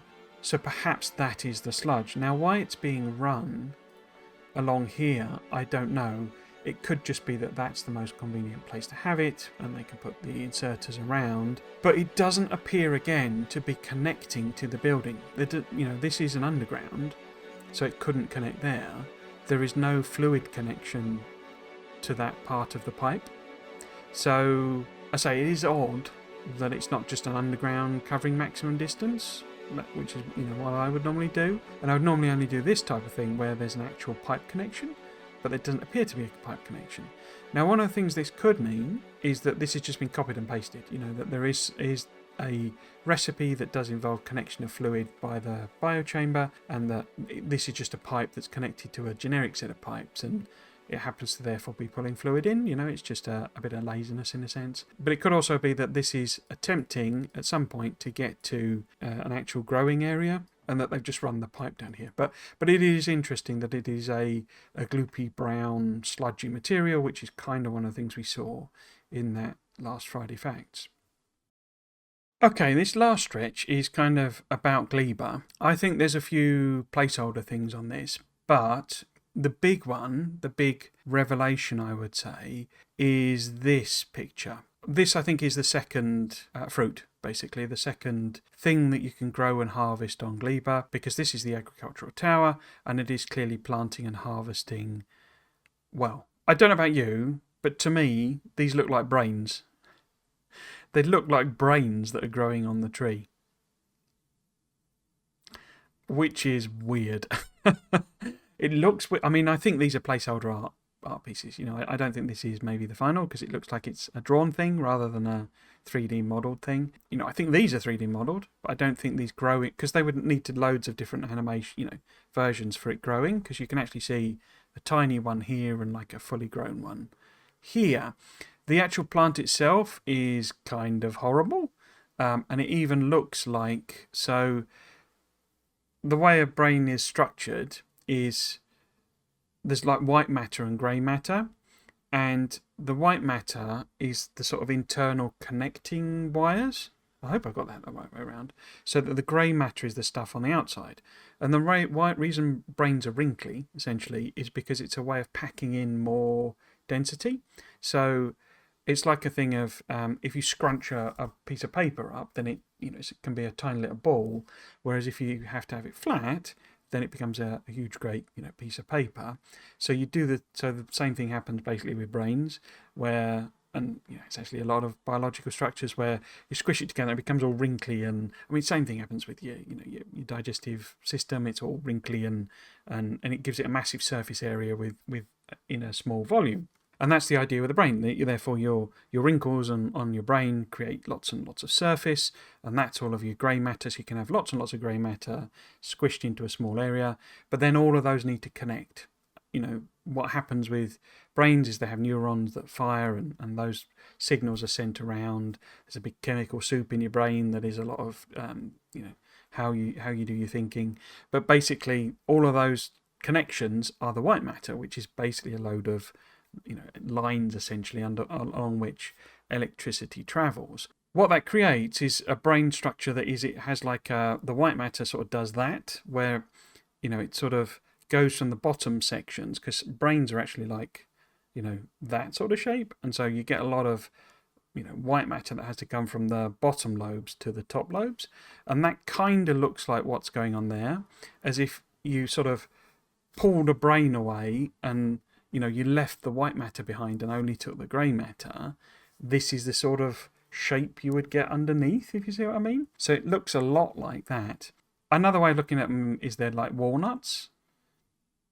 So that could be the intention. If you've ever, eaten a walnut, I assume most people have, but they're inside of the shell is a thing that does look very much like a brain, so maybe they're meant to be modelled on that. But to me, they look a lot like brains. And if we remember all the way back, one of my favourite hobby horses, to this guy, he looks like a gigantic brain. Okay, so are we maybe saying that these are related in some way? Okay, that this is perhaps one of the things that was a bit of a trick on this image, maybe, was that this is not small. That the engineer is like this big or something, and this is a gigantic brain enemy. We have had confirmation from Erendel that the brain guy is not on Fulgora, but we kind of knew that in a sense anyway, because we know that there's nothing biological on Fulgora. Could it be that he lives on Gleba, and that this is why he's got the tentacles, that he goes round maybe eating the fruits or perhaps tending them? Perhaps we are a real monster, and that these are essentially its children, that they grow on the plant. I'm getting really quite dark here, aren't I? But that these are maybe the brain biters, and that what would happen is that it would go around tending its young, and that they would eventually grow up and go and live their lives, as it were.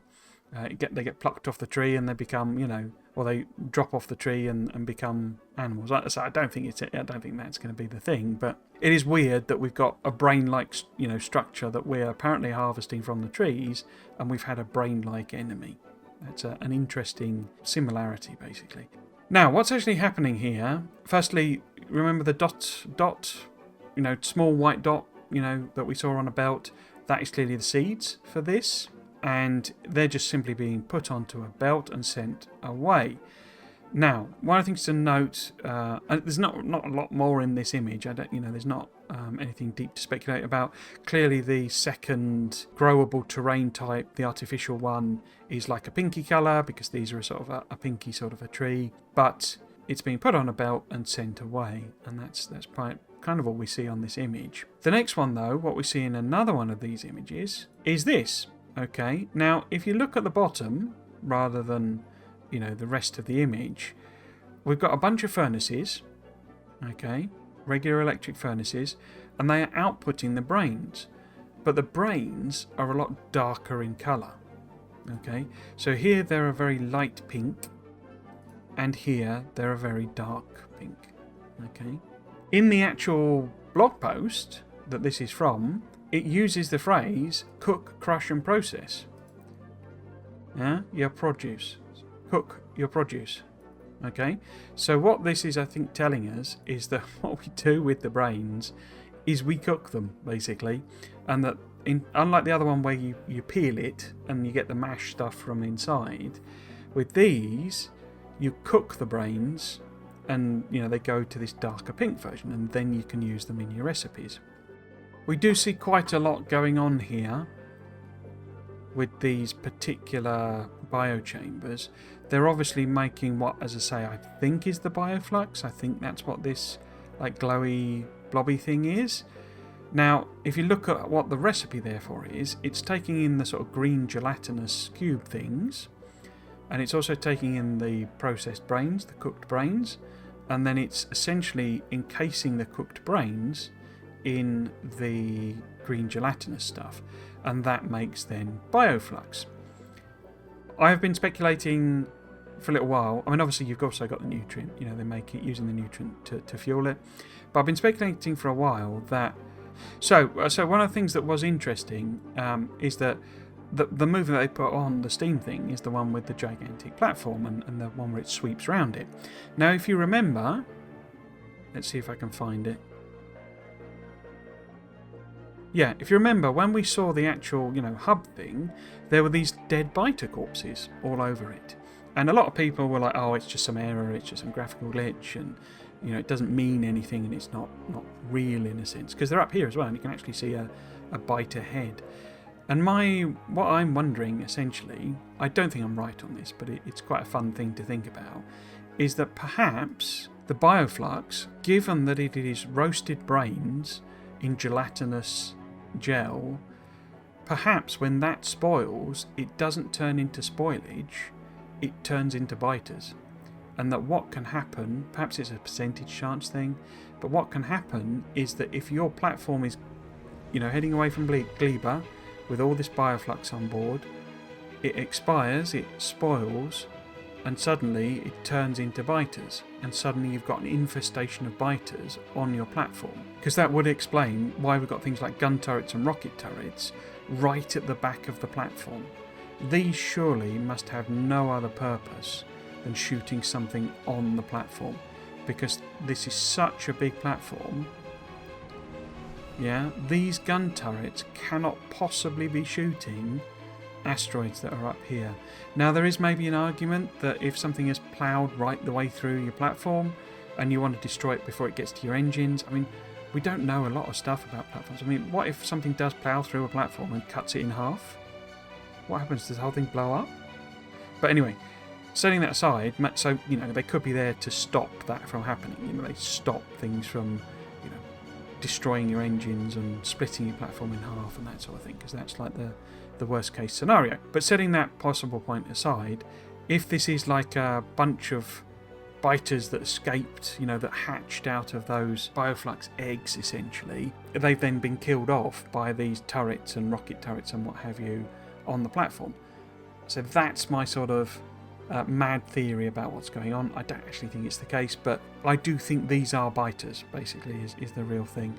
I don't think this is some error or texture thing or what have you, because if it was, why not just refilm it with the proper texture in once you've got it, sort of thing? Why put the thing with what's supposedly an error as an advert for your, for building big platforms? As it happens, we also see the carbon going along here. And as I say, I think carbon is kind of a major export from Gleba. I think that's one of the key things that you want from it in order to use carbon for carbon, tungsten carbide and carbon fibre and all that sort of stuff. I think that's probably one of its big main products. Of course, I mention it mainly because we've not really been told. This next one I don't think particularly shows anything new. I think it's just more like Bioflux production, because we've got the green cubes, we've got the brains, the cooked brains, we've got the nutrients here, a lot of which is clearly spoiled. Spoilage handling is clearly going to have to be a fairly significant thing, because we have a lot of spoilage on these.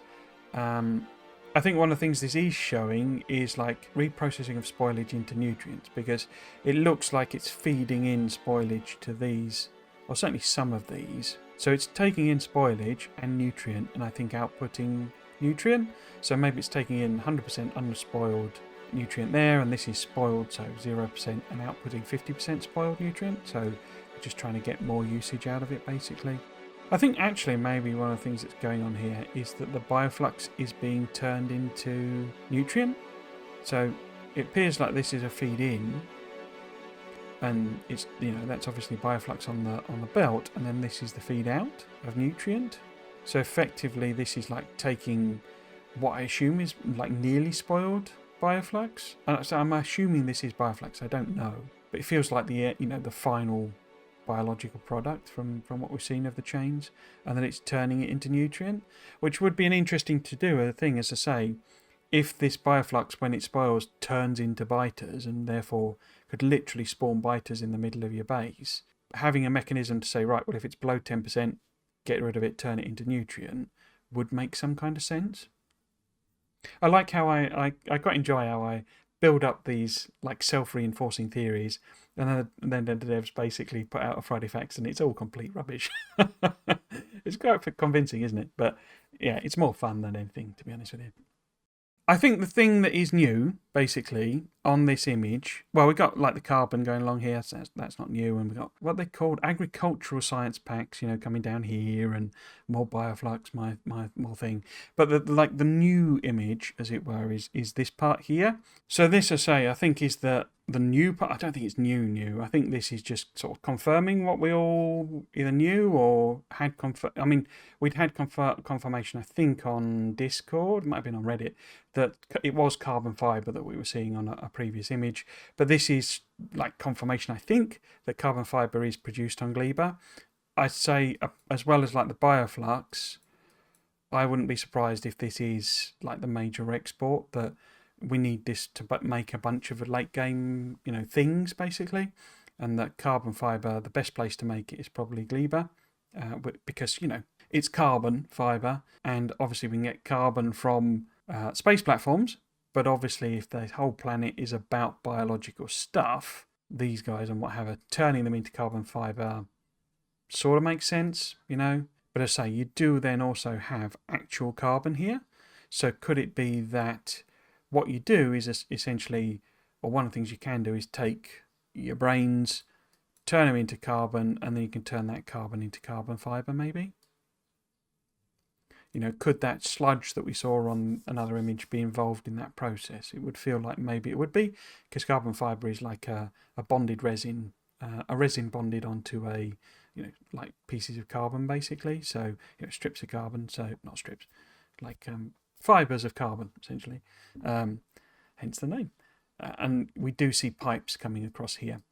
I mean, this one happens to be water, but that wouldn't stop any of the others being the sludge or what have you. Okay, so this is the last one. This, I believe, is like the export area for Gleba that this player has set up. We can't really tell, obviously, what's going on with this.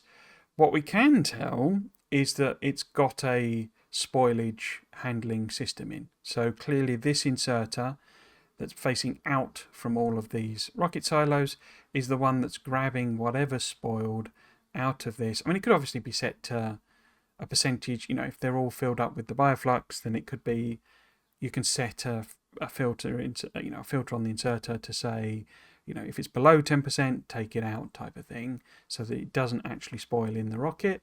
Or it could simply be that it's, you know, the spoilage is being removed from the rocket directly. As I've been sort of wondering, prompted by some discussions on the live streams, I think when you're building your rockets, you need to bring in the low density structures, the blue circuits, and the rocket fuel via normal logistic system. So in other words, you have a requester chest, it requests low density structures, rocket fuel, blue circuits, and that they get inserted in order to build the rocket. Okay, the things that you send, I think from when they were describing it, and I'm not sure I fully appreciated this, is that the rocket itself acts like a chest.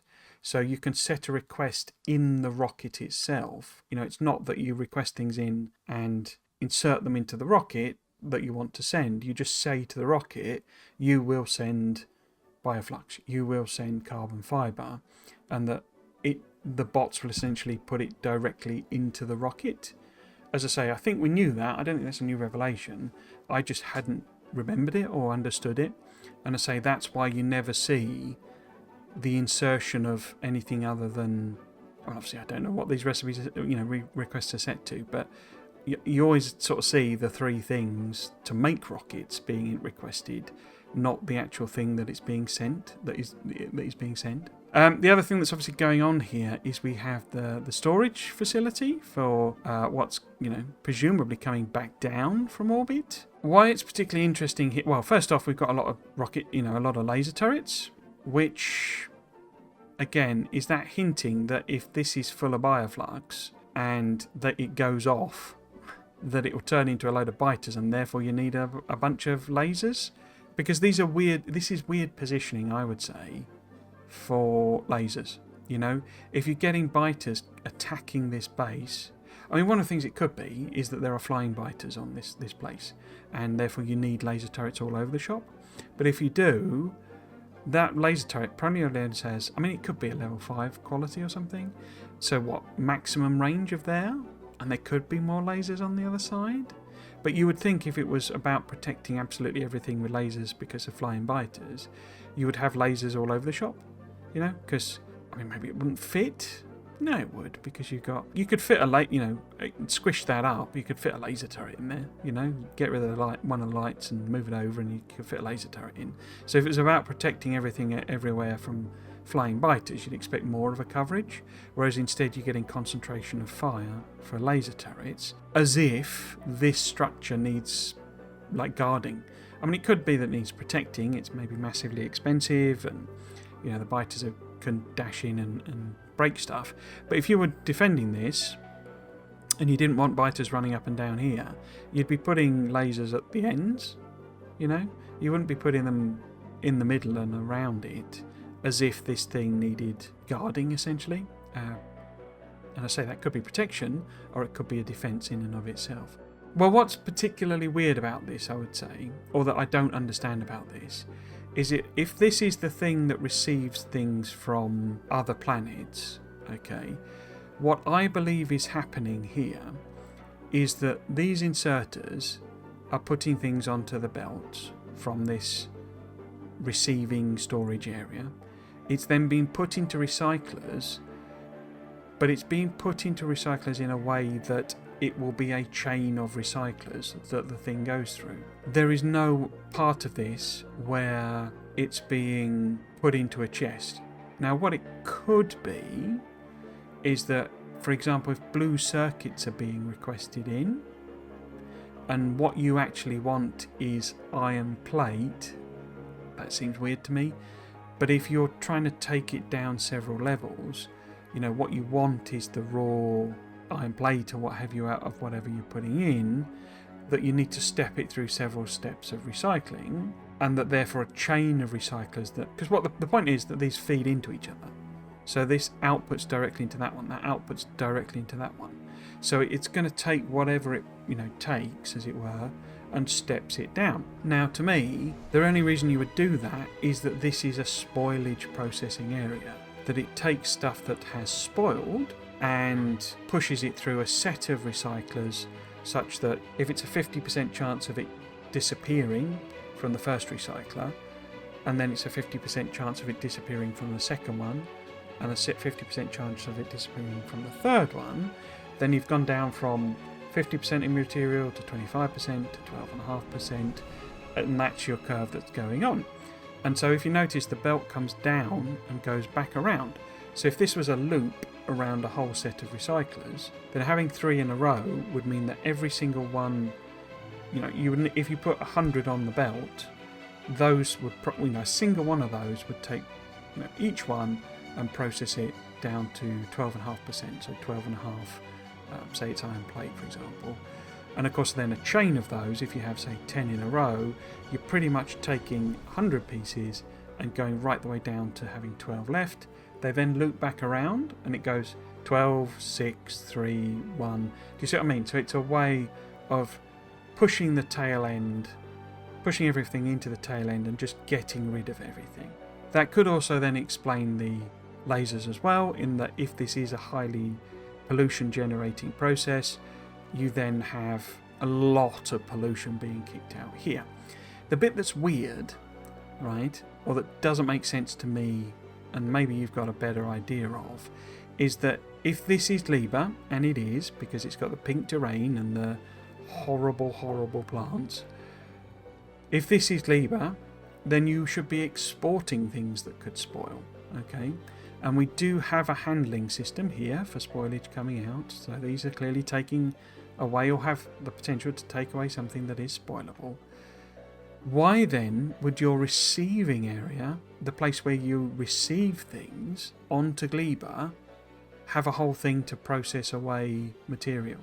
You know, if the things that are coming into Gleba are not spoilable things, and that might be the clue that actually there are spoilable things you want to bring to Gleba, why would you want them to be all processed into nothingness? Why are you taking enormous amounts of material to Gleba in order to basically turn it into nothing and generate pollution? It's weird from that point of view.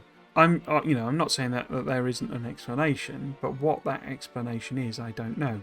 One of the things I did think is that maybe you're trying to guard against the risk that your platform that you want to send spoilable materials out on, everything spoils on the platform. I'm looping back to that point about the biter carcasses on the platform. So if it's sat there in orbit, something goes wrong with your logistics chain, biters eat a belt or something, therefore the material doesn't get sent up to the platform, it doesn't launch and move away, it sits there waiting because it's told to not go until full, and then therefore the entire cargo spoils or gets close to spoiling. And so you need an emergency way basically of pulling all that material back down onto the planet, processing it into nothing so that it's gone.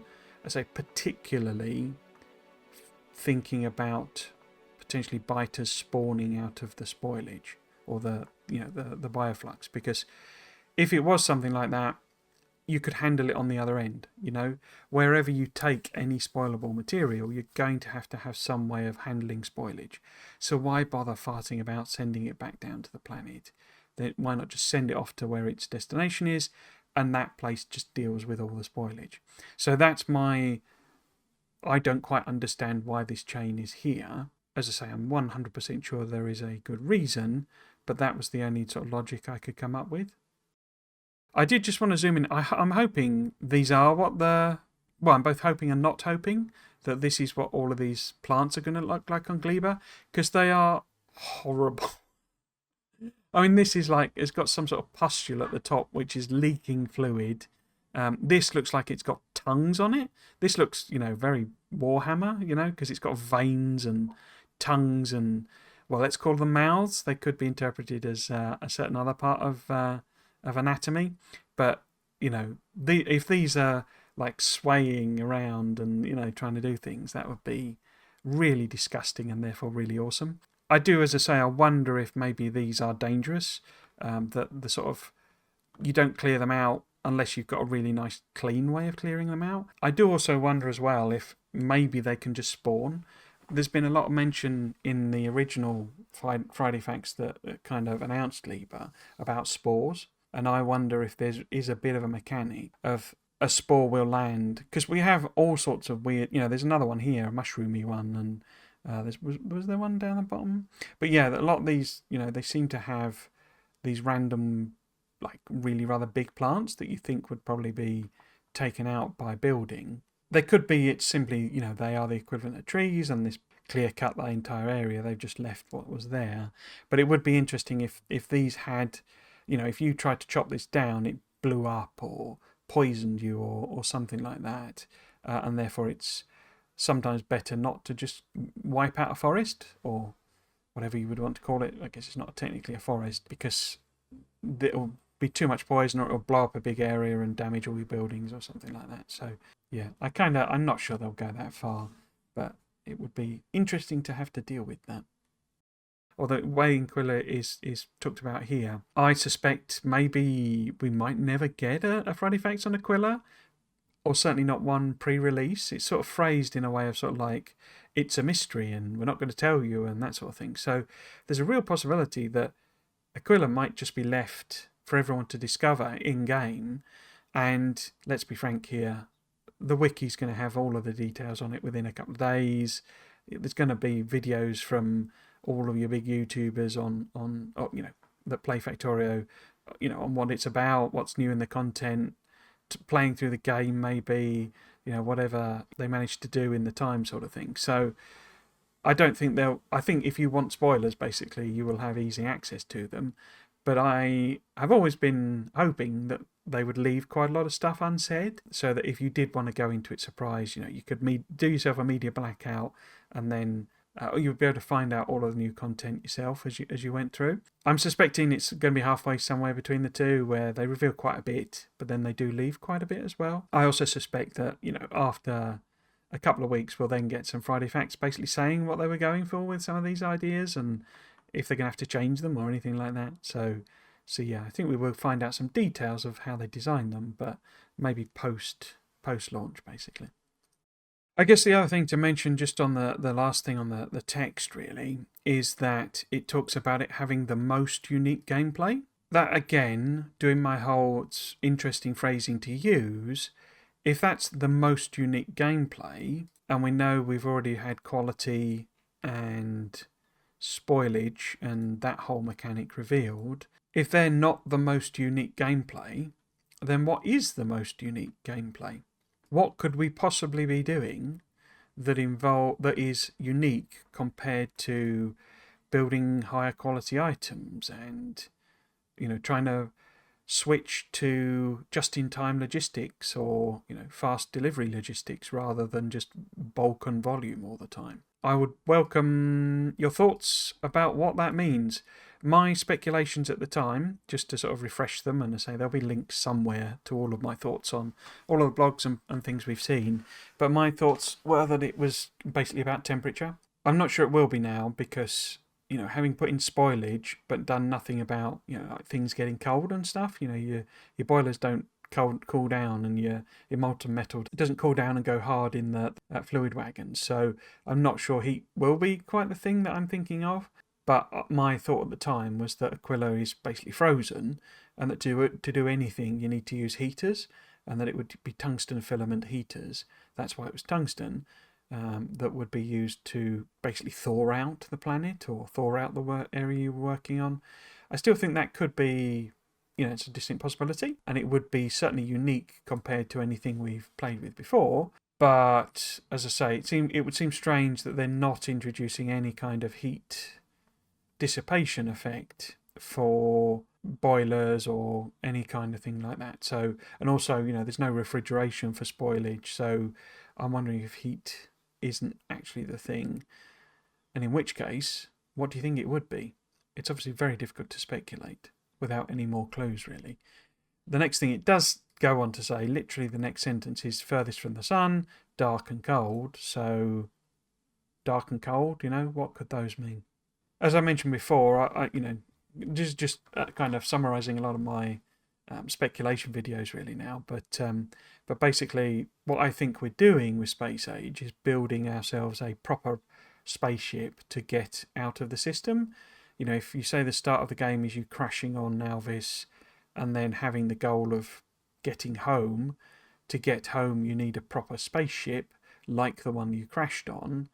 The scale doesn't quite work, but if you are trying to build that spaceship, then gathering resources from all of the planets, bringing them to Aquilo, or a Lagrange point basically, so somewhere that's good for launching a rocket that's going to go interstellar, would make some sort of sense.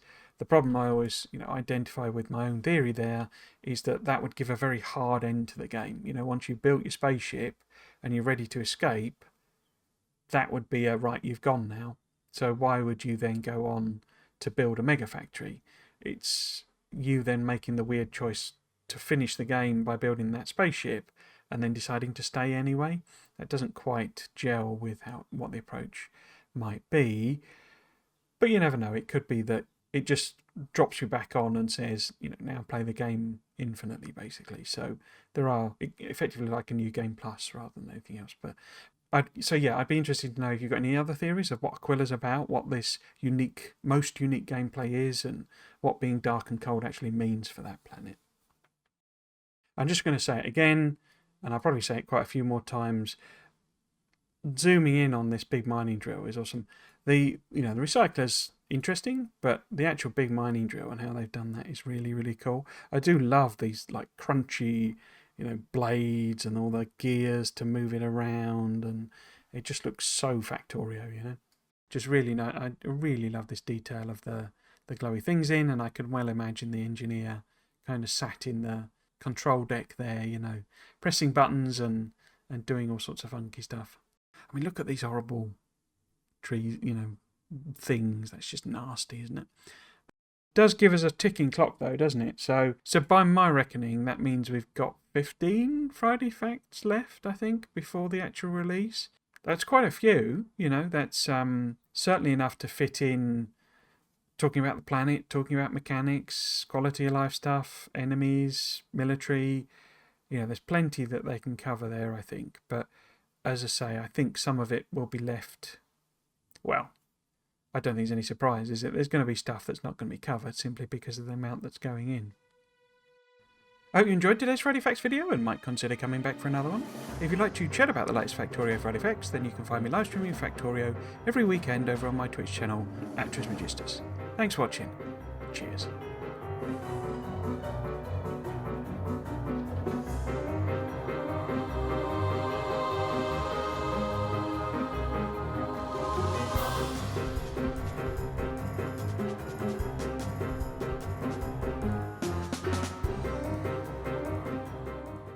Doobie doobie doo. Kind of horrible.